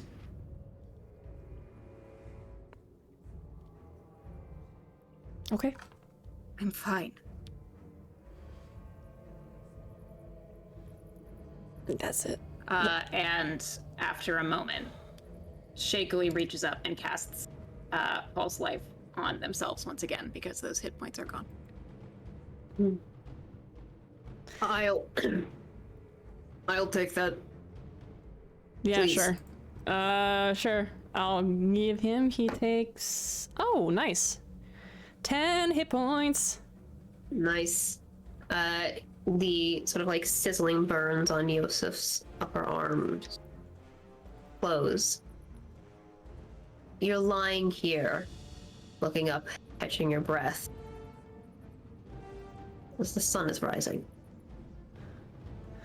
and we'll contact everybody down below and say the sun is rising, the upper tunnels have flooded with acid. If you have another way of getting out, I would try and find it. Well, there's a giant hole to maybe the sky, but none of us can fly. So wish us luck. Shit. We'll figure something out.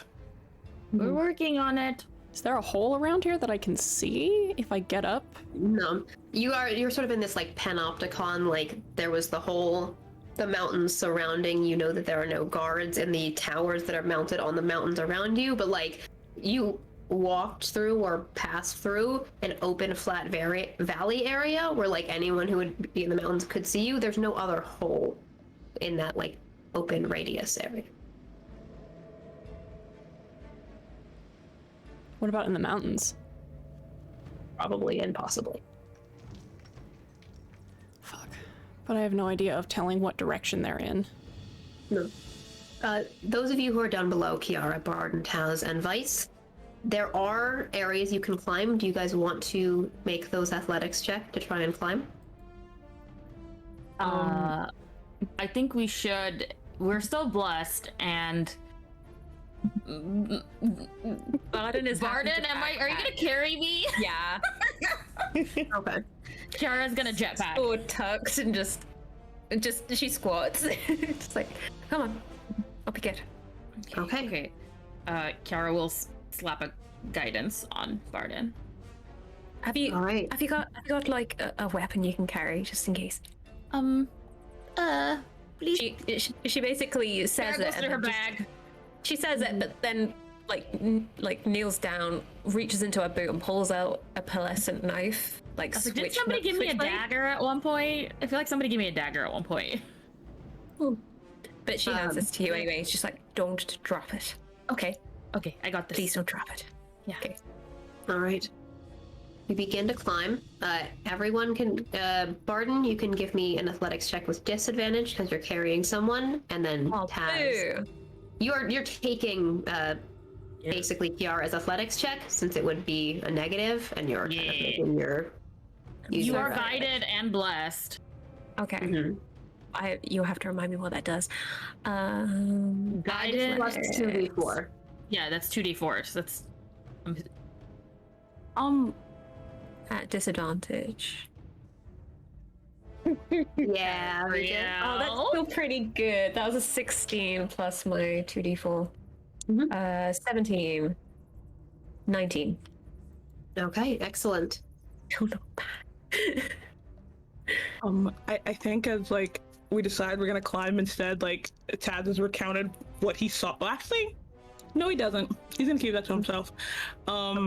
However, as everybody's starting to climb and he's packed up his stuff, he's so fascinated, like at feeling something trying to touch his mind, and then he hears that the other two got out. Everybody got out, and I'm gonna get yelled at for this. Following? In your brain. No. You're gonna get yelled at in your fucking brain. But I'm gonna get yelled at for this, but my ability says that I can link up to creatures that I can see. It doesn't say within 60 feet of me. It just says I can see, and my understanding is I could see down to the to the entity. So Alex is so excited for this. oh god, this is gonna end badly. He's like, Taz is like, we're gonna climb up. The others are fine. The part of him that he's gonna break the link with everybody, and he's going to make a mind connection. Immediately snaps around With the creature down there. Just Two in him. hand. Those two. All right. You feel that connection, that spark. Something is already reaching out to you. It is easy to do this. It takes hold. That silver eye open far down below in the water. Tazriel, do you speak Celestial?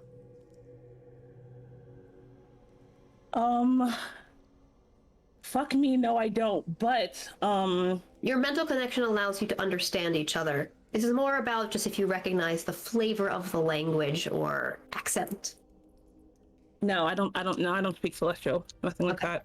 Wait, How question. often Would would that be used within the Raj, though? Here's the thing. Would It is used in the Mirage. So Would you I might know it. Would I understand the opposite if I like spoke Infernal? Like you know how like you can like you're like, oh, this feels like. Do you get what I'm trying to ask you, Alex? Yeah. Yes. The Raj does use Celestial because they are like a family of demigods. There are some of them who are Azamar or tied into celestial nature. It's more like there's information about the possible like origin of this creature that Taz doesn't know that language or like that much about celestial creatures necessarily. So I'm not going to give you a history check here for an option. But you do still understand what she says. You make that connection looking up towards you. How long has it been? I say the year in my head because forgotten it. Yeah. That is now. Yes. Who are you? I'm not feeling anything like no like compulsion besides my own deep innate curiosity about like a creature that's reached out to my mind. Yes. Tazriel. Yekthor. Say that again, Alex? Yekthor. What are you?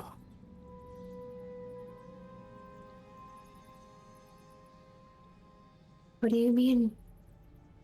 Yeah, you're. I'm an Oni. What? You look. And he's not standing, but he's not just standing. He's like going to start going towards the others and climbing. He's not like fixed there, but the connections are gone. There's a deep, earnest yearning coming across your connection. And because it's strong, it's stronger in that the creature was trying to form a psychic connection with you as well. There's a nature, an element here where you're getting emotions, not just having a conversation. A deep, earnest yearning, a similar curiosity reflected back at you in her mind. You are an Oni. I am a sailor. How do I spell that, Alex?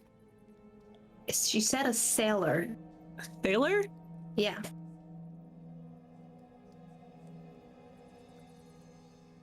Sailor, a sailor.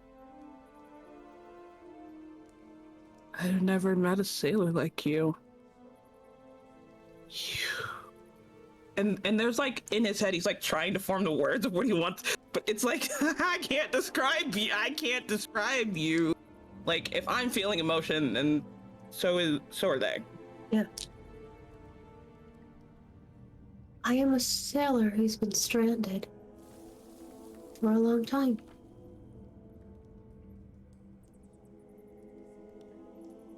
Why were you? Do you know why you were put down here?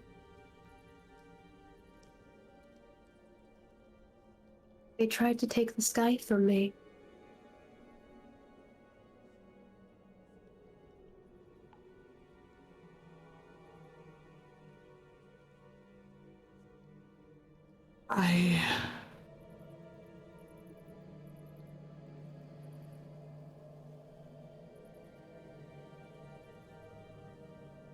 I don't know what that means. And Taz is climbing with everybody else. Yeah, you were climbing and climbing. Blake's got a 16 on her athletics check with that 19. You guys make it about 40 or 50 feet up to a small ledge where you can like stop, assess your position, and then climb up to another possible tunnel opening.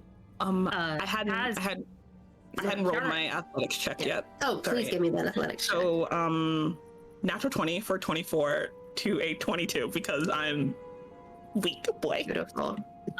You do hear Kiara immediately after, while all this was going on, say like, Taz, what happened? What happened to our connection? Are you okay? Did you die? I look at her and say, they called to me. And I'm still climbing.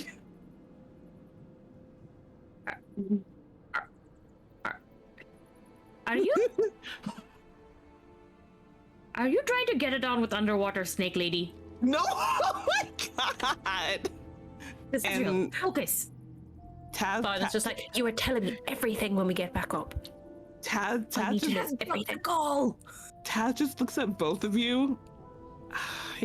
I can't describe. And then just goes silent and keeps. And I think in his head he's just like, this won't last long. It only lasts for so. It only. Oh, I don't know how long it lasts. Because I. Yeah, give me that roll of your psionic okay. die. It'll last for 3 hours or until and within a mile for 3 hours, and I'll say, this only works for so long, for how so close we are, but. And I don't know if I'll. You feel like you've been very lonely down there, and now. Sorry to give you something and then take it away, but I'll stay as long as I can. In your head. I am not lonely. I want to go home. Where's home? The waters that I sail upon.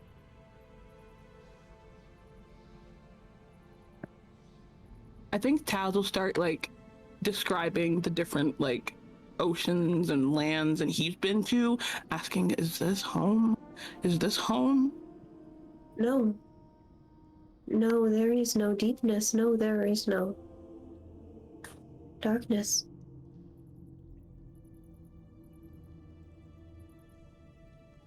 I cannot live without it. That paw reaching up, pressing against the marble, the crack far above you, the light tremulous pouring down, the one place in these tombs where daylight reaches.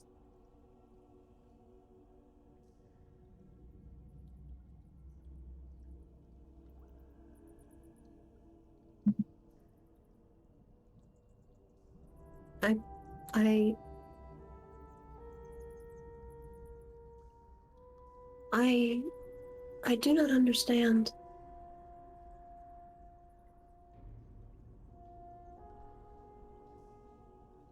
Neither do I. I don't know where to tell you to go or to be. But you speak.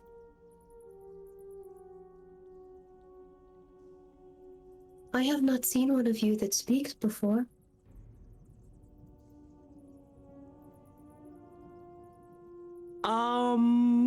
Alex. Yeah. That throws him off because he's like, he doesn't think an Oni, but he doesn't think, the first thing he thinks is you haven't seen an Oni speak, and he's like, wait, no. Like a mortal? Like a person? Is there like, can I roll something? Like, Give me an int check. Give you a what? Intelligence.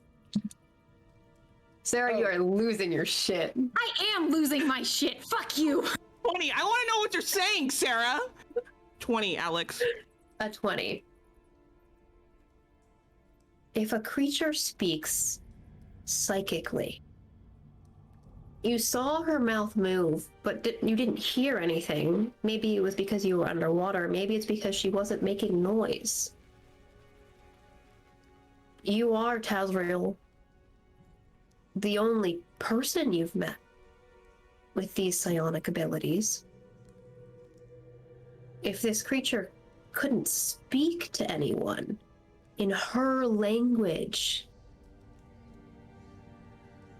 how would she understand? she would think that anyone who put her here or anyone she interacted with was unthinking, unintelligent, incapable of communication. Oh. No. You are the first person she's met who can talk to her. Oh God, this is gonna haunt him. This is gonna haunt him.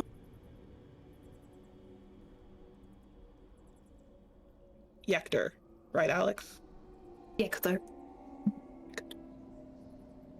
Yector.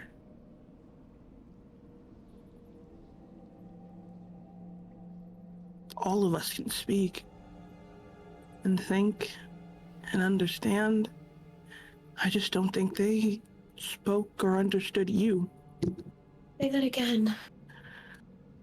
All of us can speak and understand. I just don't think they understood you. No.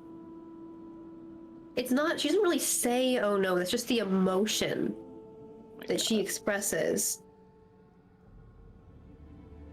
Oh. All of you. I'm sorry, I was hungry.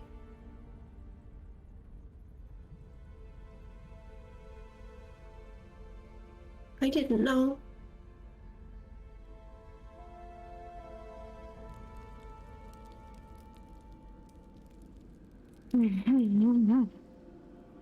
Would all of you please give me another athletics check for the next leg of your climb? Oh my God. Oh my God.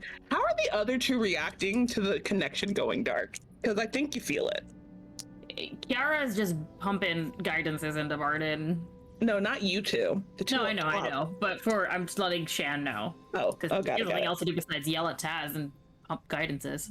You gotta yell at me. I haven't even done anything. That's your He's watching you to make sure you don't turn around. You know what, Huff? I think that Matthias probably rolls to his feet and is like, I mean, I think that there's panic. He is probably at this point just like walking in one direction and then turning around and walking in a different direction, assuming that maybe they have traveled outside of connection range, and is just like walking towards the mountains one way, walking towards the mountains another way. You got a little metal detector in your doesn't. head. Yeah. Telepathy detector. Taz didn't warn us it was happening.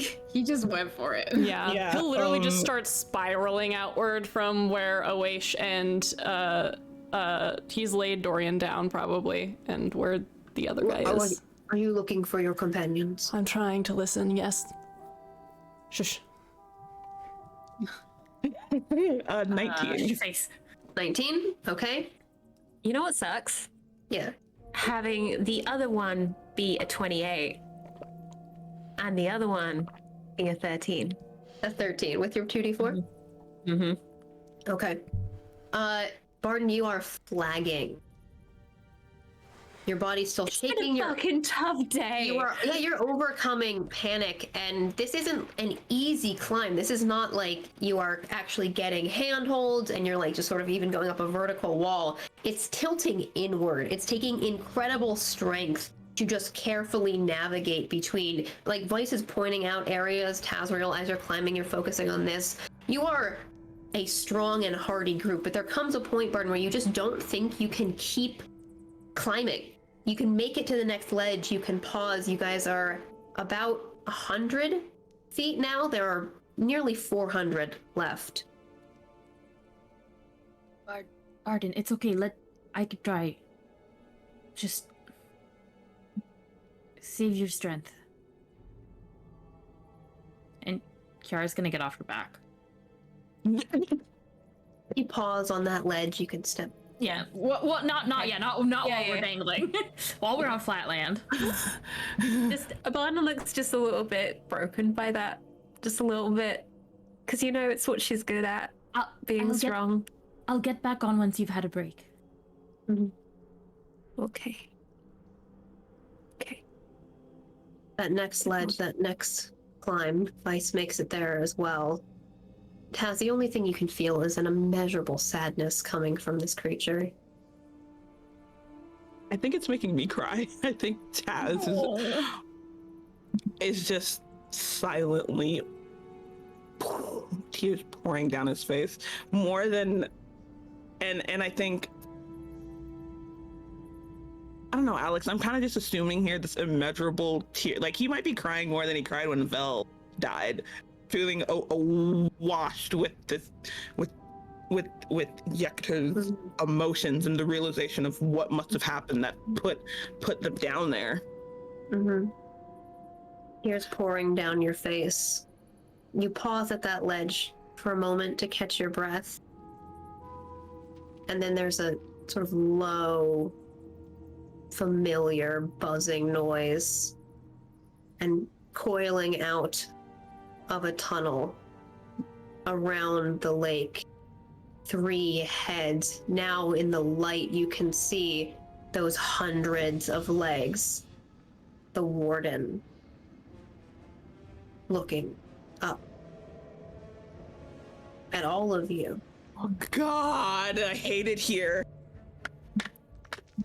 That immeasurable sadness is still there, this tremulous connection. And then there's a sort of sigh, and you feel a burning anger and hatred as the warden comes into closer connection to Yekter. I understand why they took it from me. They put me down here with that. I understand.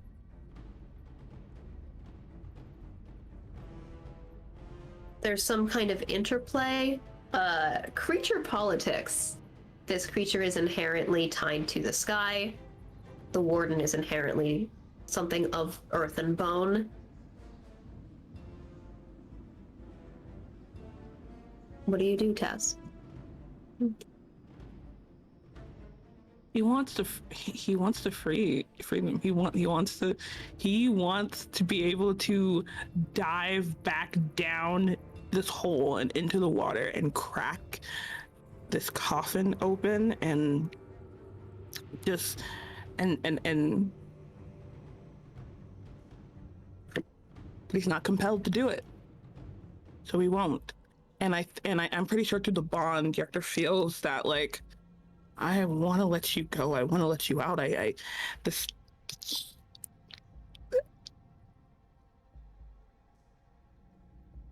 That Warren mother, she seeks you.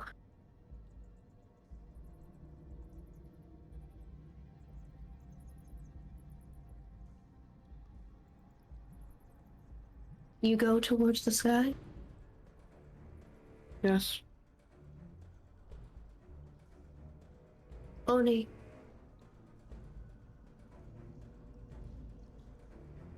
Tell her I said hello.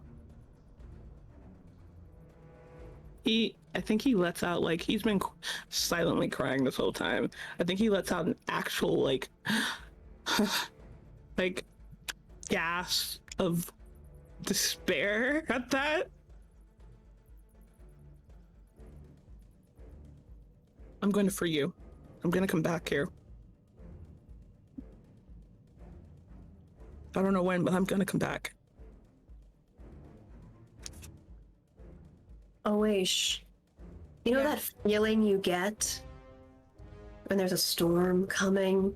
Mm-hmm. You can smell it in the air. You can feel it. Your hair rising. The weight of your bones and your skin and your body shifting and changing. A swell coming on. You feel it.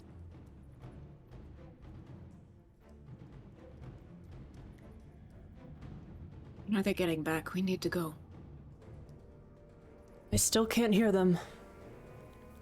Matthias, you're very confident and sure in your body, your footsteps, but you stumble as you become lighter, your body weight shifting, rising slowly off of the ground. You see Dorian's body lifting into the air, Yosef too, hovering. and Oish deftly navigating as the pull of gravity goes from down to up.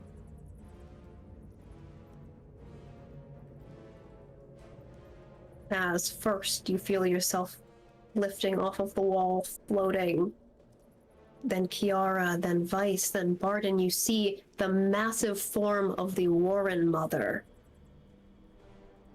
lifting slightly, but its massive weight and bulk, the rest of its body coiling down through those tunnels hundreds of feet.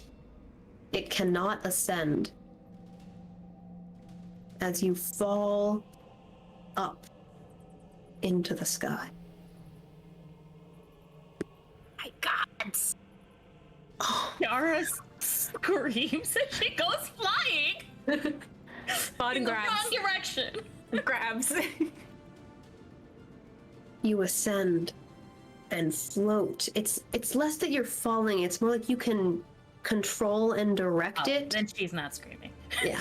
I thought we were falling upwards. That would be screaming. Clouds. Dark blue clouds around a mountain peak. Sort of to your east, slightly. 3 of you above ground can see it. As you lift into the sky, Tazriel, you know that this creature is causing this. It starts to rain. And let's take a 5-minute break and come back. Oh my god! Oh my god. I'm about to cry. That's why we're gonna take a break. That's why we're gonna take Ask her for a name. What name do you want me to ask? I have. Listen, she said something to say hello to the sky. Okay, bye wait. everyone. See you soon. Bye. Bye. I'm still within range, unless. Yeah, you're I'm still in range. It's like.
We're back. Hello and welcome back, Strange Hungers. You are all floating. You can see where you are suspended in the air. Kiara, Tazrael, Barden. You hover over the peak of a low, craggly mountain. You can see that open space, the valley of the sealed tombs, but you can also see out to the ocean. The sky above you, the storm clouds gathering as it rains. A small area just over the valley here, over the mountain. There's an uncertainty to this movement. Your body is kind of suspended, almost like you could try and swim or move through it, but you have no control over your elevation. Turning, twisting. That creature down below and the Warren Mother trying as it can to follow after you.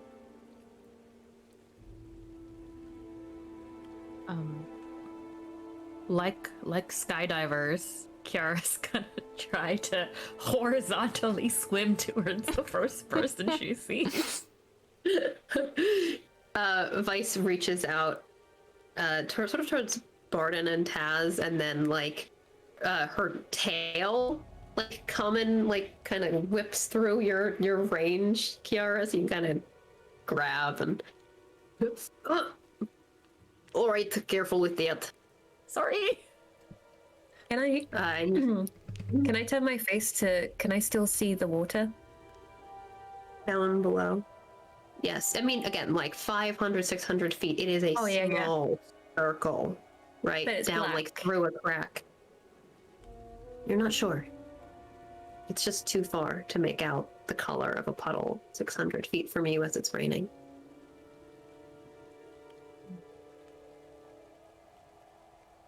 What's going on?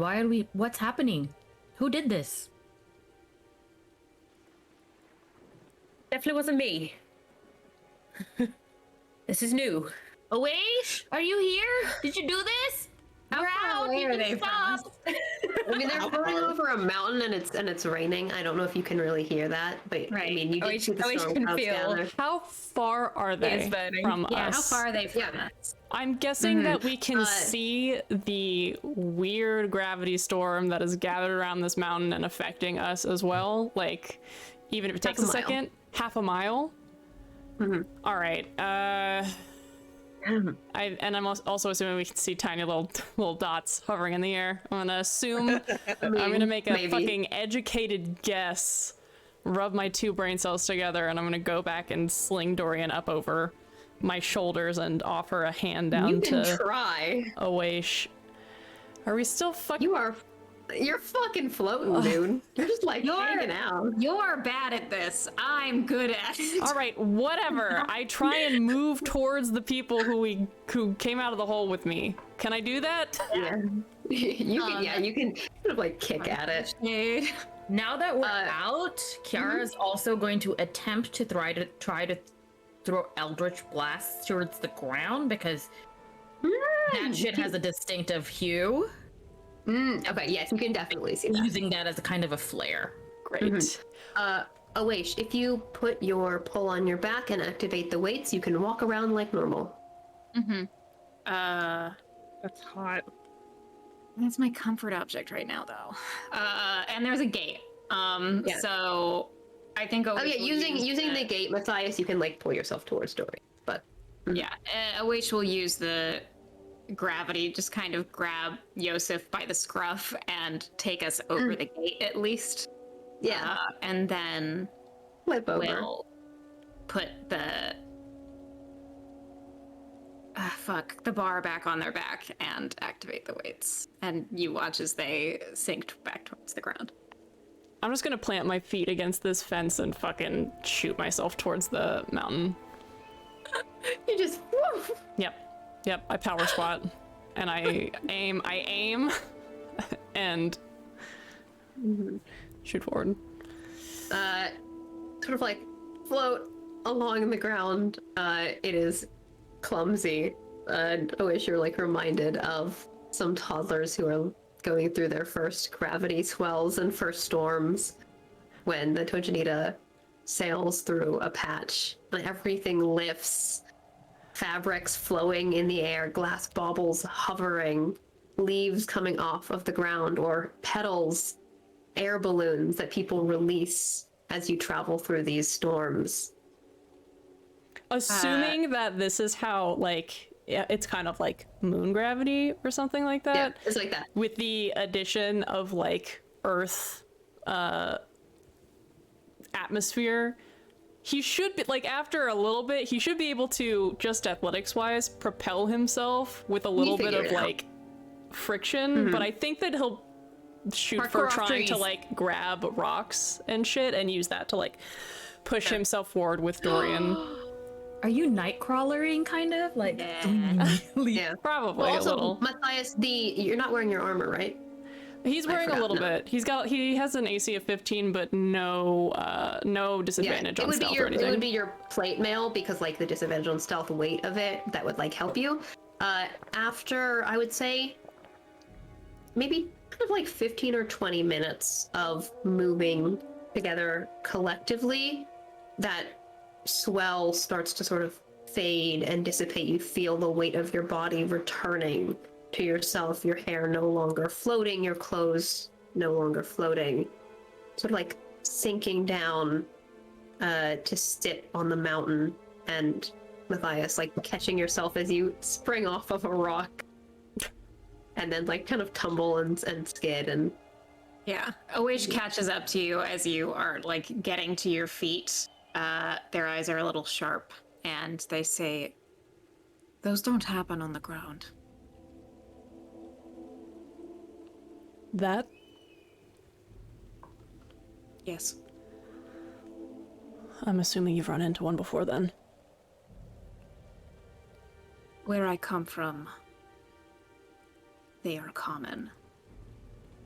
But where I come from is not on the ground. Well, plenty of strange things have happened today. I'm sure this is just one more. I don't know. Maybe the others can fill us in. Assuming they're all still alive. Assuming. I believe an apology is in order for my actions.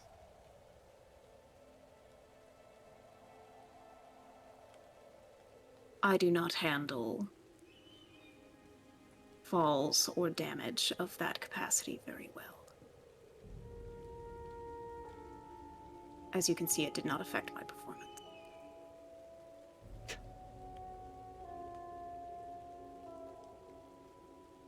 I understand.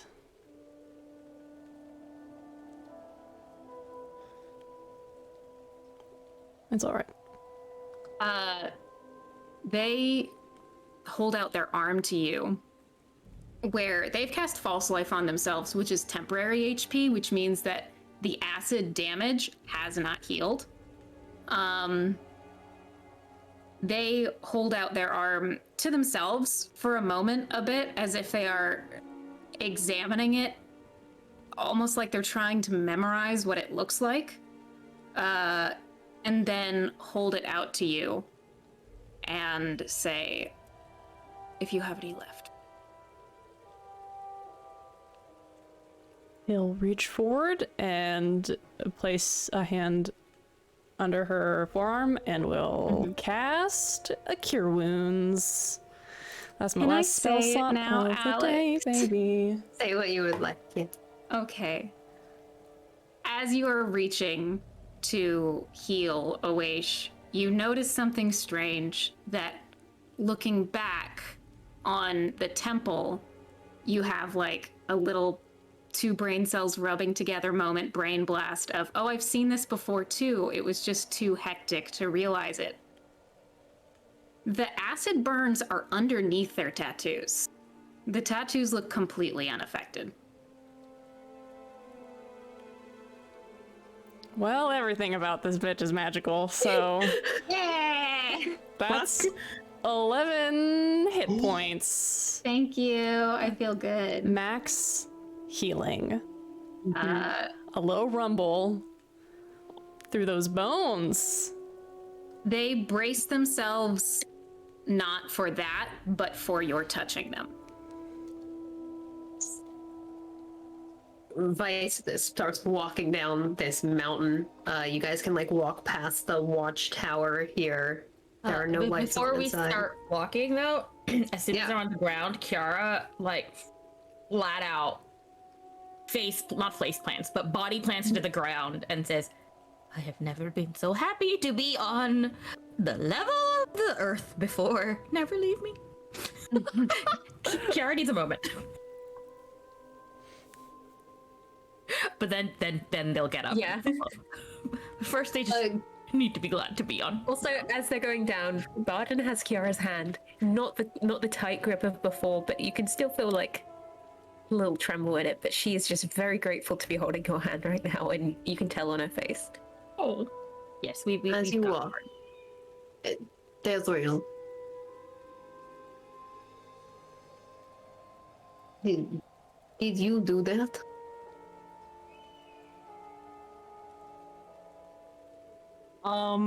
He's question, Alex. So like, I don't understand like distance compared to like my thing, because it's I know we're not getting anywhere near a mile, because like it's like No. 5,000 You're feet still or whatever. connected. Yeah, There. and I think I'm asking, or I'm saying in my head, you saved us, didn't you?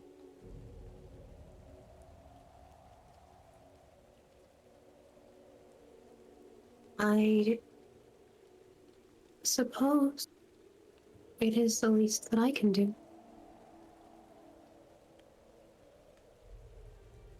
And Taz will say, turn to Vice, still crying.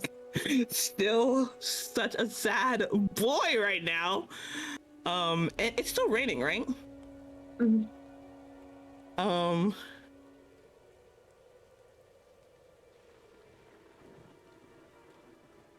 I didn't do anything for us to deserve this. You are crying. I wasn't sure if you had some kind of connection or capability like this.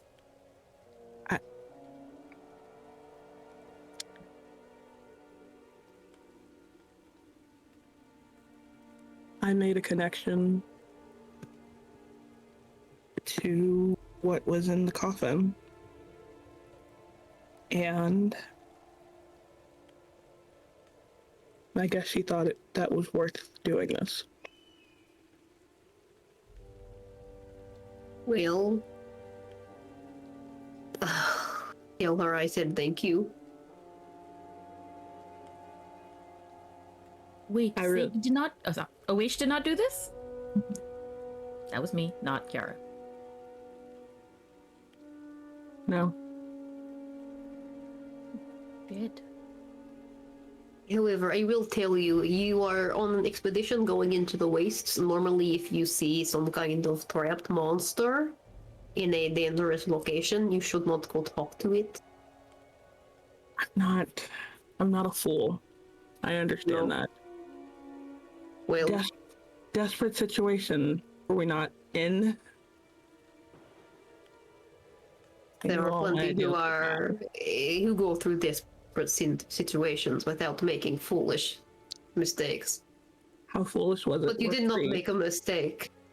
Yes, well, It was I- compassion. He, as soon as he says, He was a hero. as soon as he says, what foolish mistake, and then Vice was like, which you did not make a mistake, and Taz like bites his lip and like feels bad that he assumed that, and it's like, I understand what you're saying, and thank you. Are you alive? Thaumaturgy. Who's We're here. Yes, it is very heroic to spring a criminal from prison. I mean, L'Oreal! we'd already done it once. Why? So Yes, yes. Is everyone still Valerian. alive? Coming up over a rock. Yeah. Once we all get into the same position, see everyone You that's reunite. ready. We're reunited. Wish looks over everyone with a little bit of a critical eye and then goes, all right, and turns to Yosef and goes, are you guilty of a crime?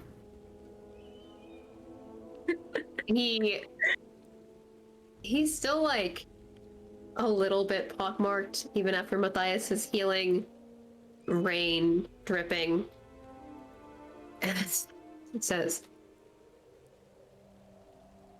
what do you mean? Why were you there? That is a question I could answer. They said I poisoned a town. Did you? No. Inside? Yep, inside check. Which down? can we all? I think we're all. Kara's not inciting because she wasn't Is know which blood down, but still also up? she's about to start. Yeah, I guess You can. I'm gonna start cure wounds. I think Bless is hurt down people. now. Bless is down. Everything is down. Wait, no. Is my This blessing? is. No, you cast it a little later. Well, it only lasts for a minute. Oh, it lasts minute? For a Oh, minute. yeah, you you got guys a got lot. Down. You got a lot of work out of those. You guys can give me insight checks. I will, even with a high roll on these, I will tell you what he is conveying. You don't necessarily know if he's just straight up lying or not. Can I just stand there looking intimidating? Sure. You do that all the time. I know, but I want to roll for That's a it this time. 22. I just got a 12. I got a 13. Okay, 22. If everyone's doing it, I'll do it too. Shit. Yeah. Can I use my strength to roll intimidation, please? You 16. Please? sure, but sure. Fuck yeah. Amazing. All right, I'm 16? rolling a saving throw for the +5, but it's just for the +5. Fuck me, 11. You're so strong. I am strong. You're so badass. Matthias, you try and flex, but you are so sticky. The rain isn't helping. I would think that it would. Is it sticky No. rain? Everything's come here. Sticky rain. You're the stickiest. I'm just messing with you. It's Alex, I'd like to do some healing in the background. We don't need to take up screen time with it, but I just want to know, do I need to roll Arcana for healing now that we're on the ground? No, you're totally clear. Okay, so I'm gonna... Drop those heals wherever you want them, baby. yeah. Folks in our DMs, tell me who needs heals. I'm gonna start dropping. Or just Love a cleric. put your HP total. Barden, this man is scared and tired and grateful and uncertain and surrounded by people he does not know. Even then, there's a weariness to that no, like he's said it so many times and no one has believed him. You're not sure if he's lying or not, but he says it like he doesn't believe you guys are going to believe it.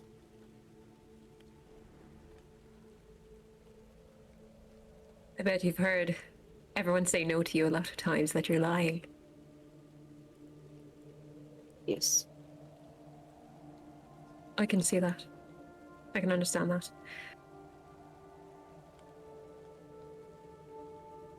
Don't think that we can know, can we? All I can tell you is that the people of Marland's Grove are dead. I do not think it was my fault. Why did they think it was you? You a chef? No. So how? Do you want me to tell you this story now, here? Could we get on the road first? We have a long walk back. I would appreciate just getting out of view of those guard stations because they're not going to be empty for long now that the sun is up. How did you get the guards to leave their stations? We'll answer What your is- questions after you've answered ours. All right. Let's fucking go. Getting out of sight is fine. Yara's also going to try to prestidigitate some of the goo off of Matthias. We can rest after we're out of sight. Thank you. Yara's just casting magic. You begin your journey down the mountain and then back the way that you came. Yeah. I think that the highest priority is like, first, get away from those things, and instead of like walking, like instead of taking time to travel, maybe just taking like a short rest or a long rest, possibly. Rest good. Yeah. Oash is down for like getting out of view, taking a short rest, and then going the rest of the way. Kind of thing, Yeah. All right. Then you find your way to an outcropping between the mountains, the path that you traveled from Lyport to here, and you can find a quiet space in sort of another copse of stone and some scraggly branches where you can, put down a bit of a pack. I'm not sure if you would have brought everything that you, from the expedition, like camping supplies, but you can, sit and rest a little. I think Taz is describing every single thing he sees in the sky to be clear. The feeling, all of it. Mm-hmm. Unless After a while, she's not really responding. It's more like you're feeling that frustration and that anger that she was directing towards the Warren mother. Like her attention is focused on that creature down there. You sit. You gain the benefits of a short rest. Nice. Is that where we want to talk to Yosef, or do we want to do it when we're fully back? I think Oash would probably push for us to try to get the information here. Not for anything that they would say explicitly, but peek behind the curtain. They don't want to take this guy back to a town if he's guilty. They've gotten him out. They've couched to their word, and now they get to decide. Let's do it. Yeah. Mm-hmm. Run that interrogation, baby. You said you had a story. I have one I have told many times.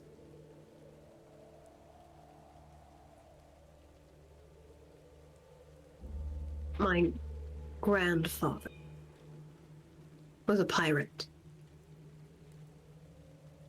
Not a captain, but he sailed. That's what my father always said. That's where our wealth came from.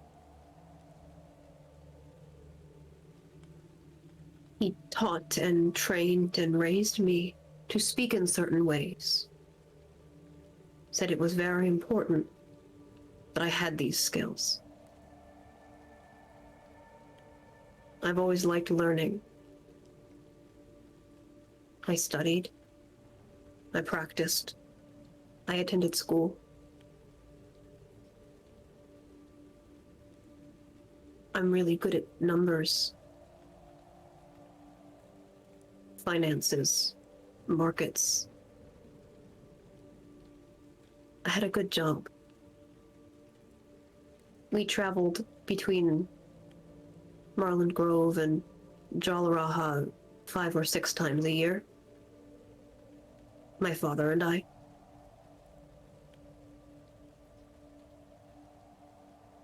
Conveying to those we met that we were of noble heritage.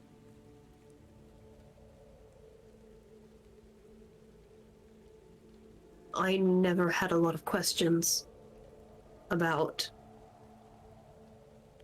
my father's money or that deception. I was trained and raised into it, and I'm good at it, so. But I do suspect my father continued grandfather's business.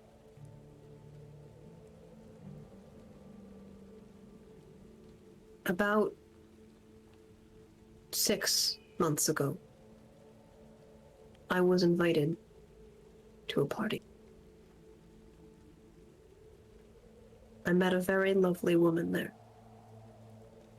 We started exchanging letters. My father suspected this would be productive, and he was supportive.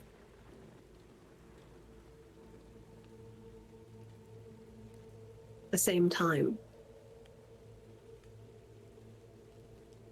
the encroach of monstrosities on that Ungekwan border made shipping and tracking very difficult, normally ideal in wine and woods, herbs, flowers. I manage them, pay and send them for others, merchants. That became difficult. I wasn't getting product. My father became stressed and worried.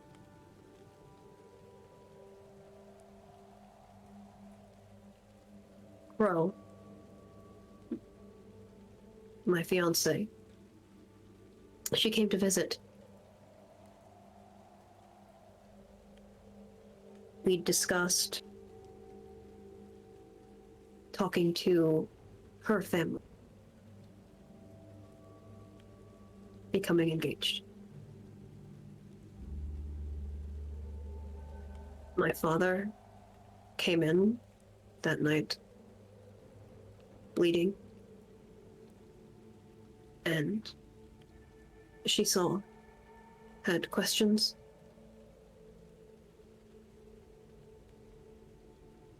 I don't know what or who she told.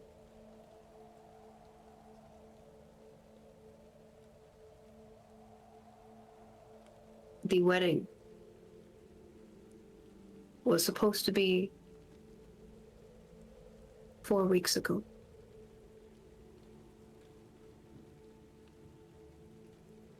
It was tight, but it was going to be beautiful. I traveled back and forth between the Ignited Citadel and the Grove multiple times for fabrics, for food.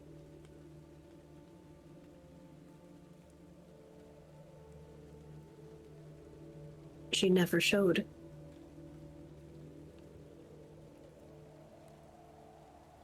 My father wasn't there either. I received a gift among many of a ring. I'm not sure who it came from.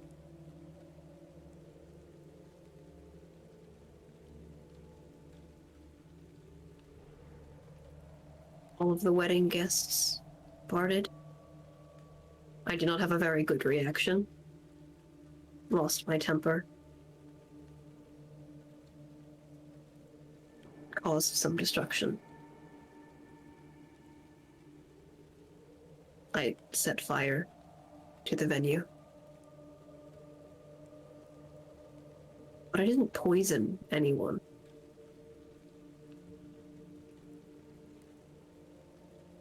All I know is happen?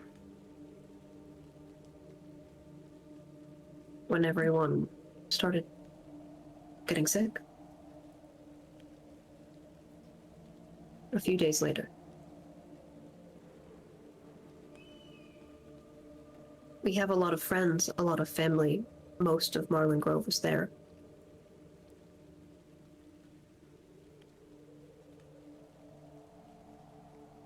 Your wedding was the perceived culprit. Yes.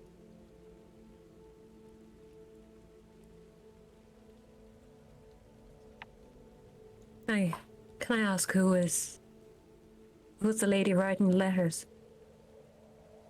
Her name was Crow. I haven't heard from her since she didn't show. Just to satisfy a personal curiosity. What did Crow look like?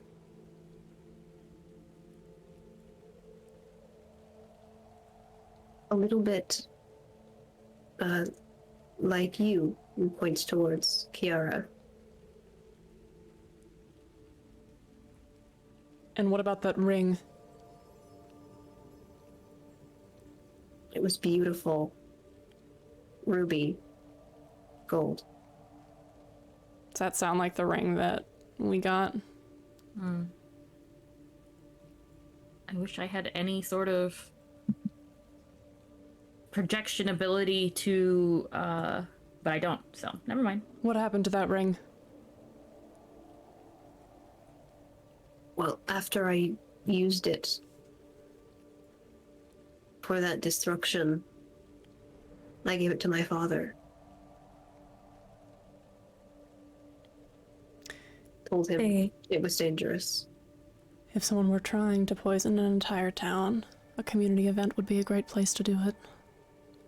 Did they have no clerics, no healers, druids that would tell you what kind of poisoning? What kind of poisoning was it?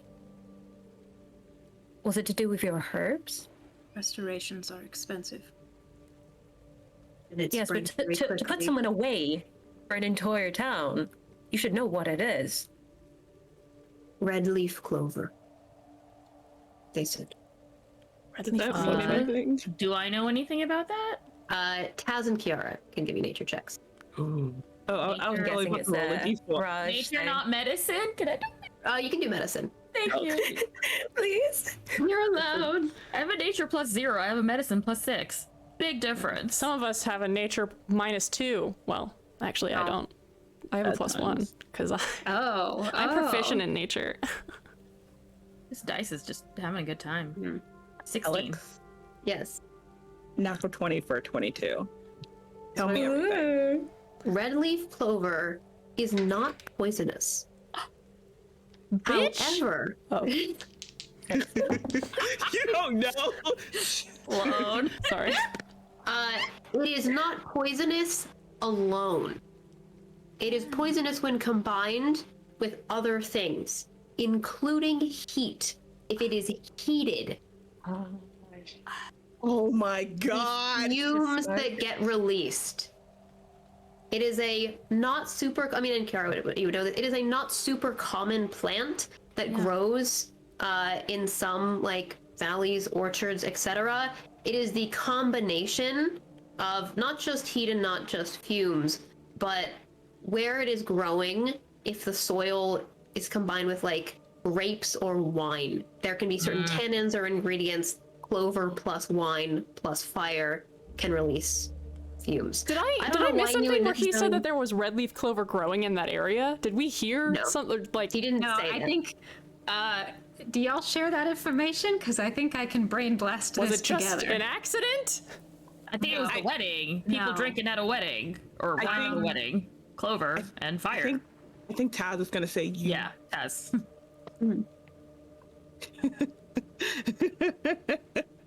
But we didn't use any clover in any food or anything. No one eats that. What? If it had What was in happened the at the wedding, you ground? would be dead too. Wouldn't you? Yes. I did get sick. What does it do? What? I'm When you sorry. When it's not poisonous on its own. It's not even poisonous when you heat it up. It's in combination with things like grapes and wine and then clovers together, and it creates this toxic poisonous fume that could easily wipe out an entire town.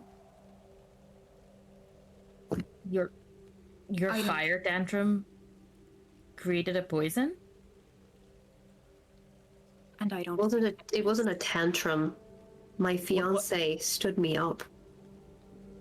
I mean, you you just kick a chair. You don't set stuff on don't- the floor. think that was unintentional. Oh. You think Why someone would brought- someone gift a ring that has the capability of fire who looks like you, Kiara, if they did not know how our Yosefir would react? They were counting on that reaction. But why? out of I mean, character? sorry, but why you?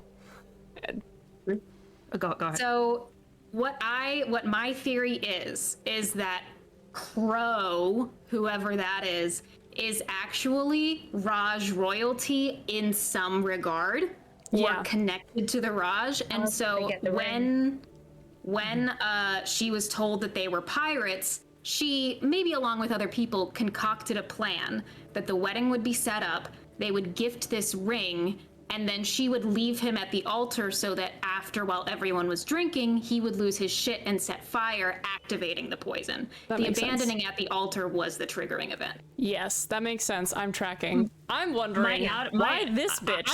I follow you, Sarah. My out of character question was, do we know that the Raj did not know the ring was missing? I can't remember who has that information. Yeah, they said that they didn't know it was missing. The Raj didn't know it was missing.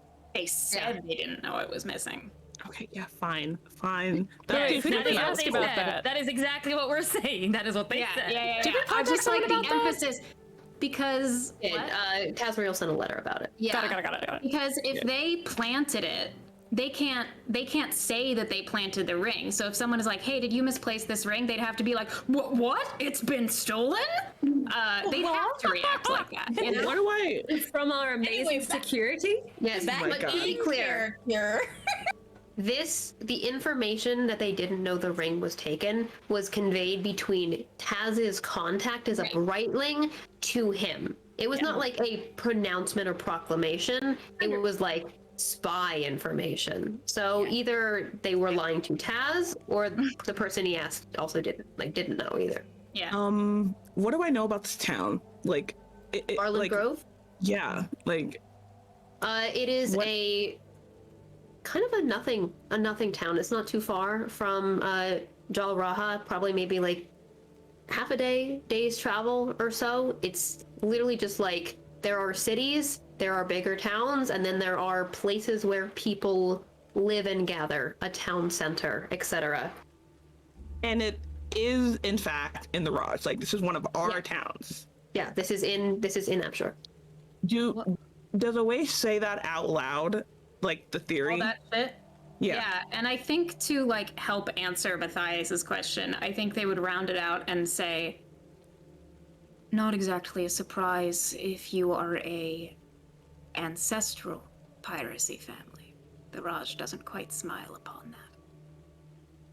You think they would kill an entire town just to set up a person? We wouldn't do that. They wouldn't do that. Why do you think they wouldn't? We protect our own unless we can't. I understand having to do things because the wild has encroached and there's no option, but we protect our own. Well, it sounds like this man is saying that he was not one of their own. We wouldn't destroy an entire, but that town town was. was. That is our town. It's not anything. It's not strategic. If the Raj had a problem with this one man, why go through all of this? They could. I could have been sent to kill him. Do I know anything about Raj military tactics, Alex? Do you think you would? Can I roll for it? How? Sure. Give me an intelligence check. Can And yes. I ask from like a point of view of what has Siren said about the Raj? Like, what is the bitching? What is the story? What is the, gossiping over wine? Taz, like, why would they just send a dude to assassinate? Like, what the fuck? Literally, I could they have done would. it. Any one of us could have done it. All right. I would like What to was that add intelligence? something. I would like to add something to the list after Sarah does their thing and Shan does Yes. their thing. The thing that Matthias is going to do is I want to look at Vice and see if she's doing. Yeah. What was that intelligence check? 21. 21. Smart bitch. I think then you do know Raj military and Raj history. Wait, because I have that military tactics book. Yeah. Can I say that I read it and got the information from that? You've been doing a lot of like reading and studying. I say you've been skimming it. So yeah, you've picked up some things. So sorry to like break the tension of this RP. I needed to know if I could respond like this. Yeah. Awaish kind of turns their gaze on Taz's very high emotional reaction to this, and says, "Do you know how the Raj trains their military healers?" Do you know how they wipe out illness in towns? Do you know how they operate? They burn them. This is not an unknown practice. Taz obviously knows all these things, Alex, correct? Of course. You're not understanding what I'm saying. I'm not saying those things don't happen. I'm saying we don't do it without a reason. We don't do it just to kill one person, just to imprison one person. What if they believed that that person was harming enough for it to be a justifiable sacrifice? There are so many other... My father and I haven't... I don't know about my father, but who could he have hurt? What is your family's name? Hajuran. Does that mean anything to anybody here? It's a common Jurian name. I think that It's we like, heard that earlier. yeah. It's like someone from a, yeah. Have a moniker. Yes.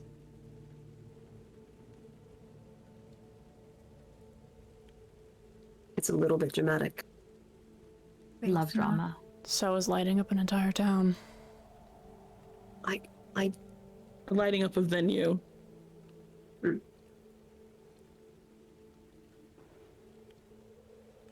I called him the Thundermaw. That sounds like someone who did a good amount of damage. I like the name. You've heard that name, Kiara. This is sort of like a Captain Jack Sparrow kind of situation. A famous pirate. A famous river pirate. Is he terrible? Is he a bad pirate? He was a great pirate. Oh. Because the thing with Captain Jack Sparrow is like, you have heard of The me. worst pirate that ever lived. Yeah. A pretty dastardly fella, supposedly. Never caught. Never caught? Oh, that sounds like a Thundermaw- grudge. Thundermaw was your dad. Well, just to be clear, was dad or grandpa? Grandpa. And also, he said that his grandfather was not a captain when he 1st told the story. And now he's like, he's Thundermaw. Yeah, of course, because you can't be like... Thundermaw, the famously never caught pirate Yes. with the fun stories? Fun. I mean, I grew up hearing them. Did we get I did too. this? Did we get this mission from his dad or his granddad? His dad. Okay. Granddad is passed. I still want to see how Vice is doing. Yeah. You look over to Vice, her hands are clenched into fists. She's kind of smiling, like she's amused, but she's, I don't know, just tired. You know her really well. She's tired and she's frustrated and she's paying very close attention to what everyone is saying. She's not having like a stress reaction or a panic or anything, but she like catches your eye as you glance over, kind of gives you a shrug, like, okay. Me too. I have a question for you, Alex. Yeah. In my time in court, what has Kiara noticed in terms of the way the powerful family... I guess the way I'm trying to ask this question is, would it make sense for Kiara to think this could be the action of somebody, of a bored individual, or an individual who wants to take action alone, rather than an organized military operation? Like, has she seen that kind of like, no, what's that? Not like just caustic, disrespectful. Someone who does something to do it, but then because they're part of the royal family, it gets covered up. Yeah, like that's just that kind of like idle cruelty almost, right? Like that, like that's. I'm trying to figure out if that is something that Kiara would associate. The family that you know, in so many ways, Kiara, is good. But you do know of nobility, cousins, family members who want things all of the time from people who are above them, who claw over each other for power, wealth, and resources.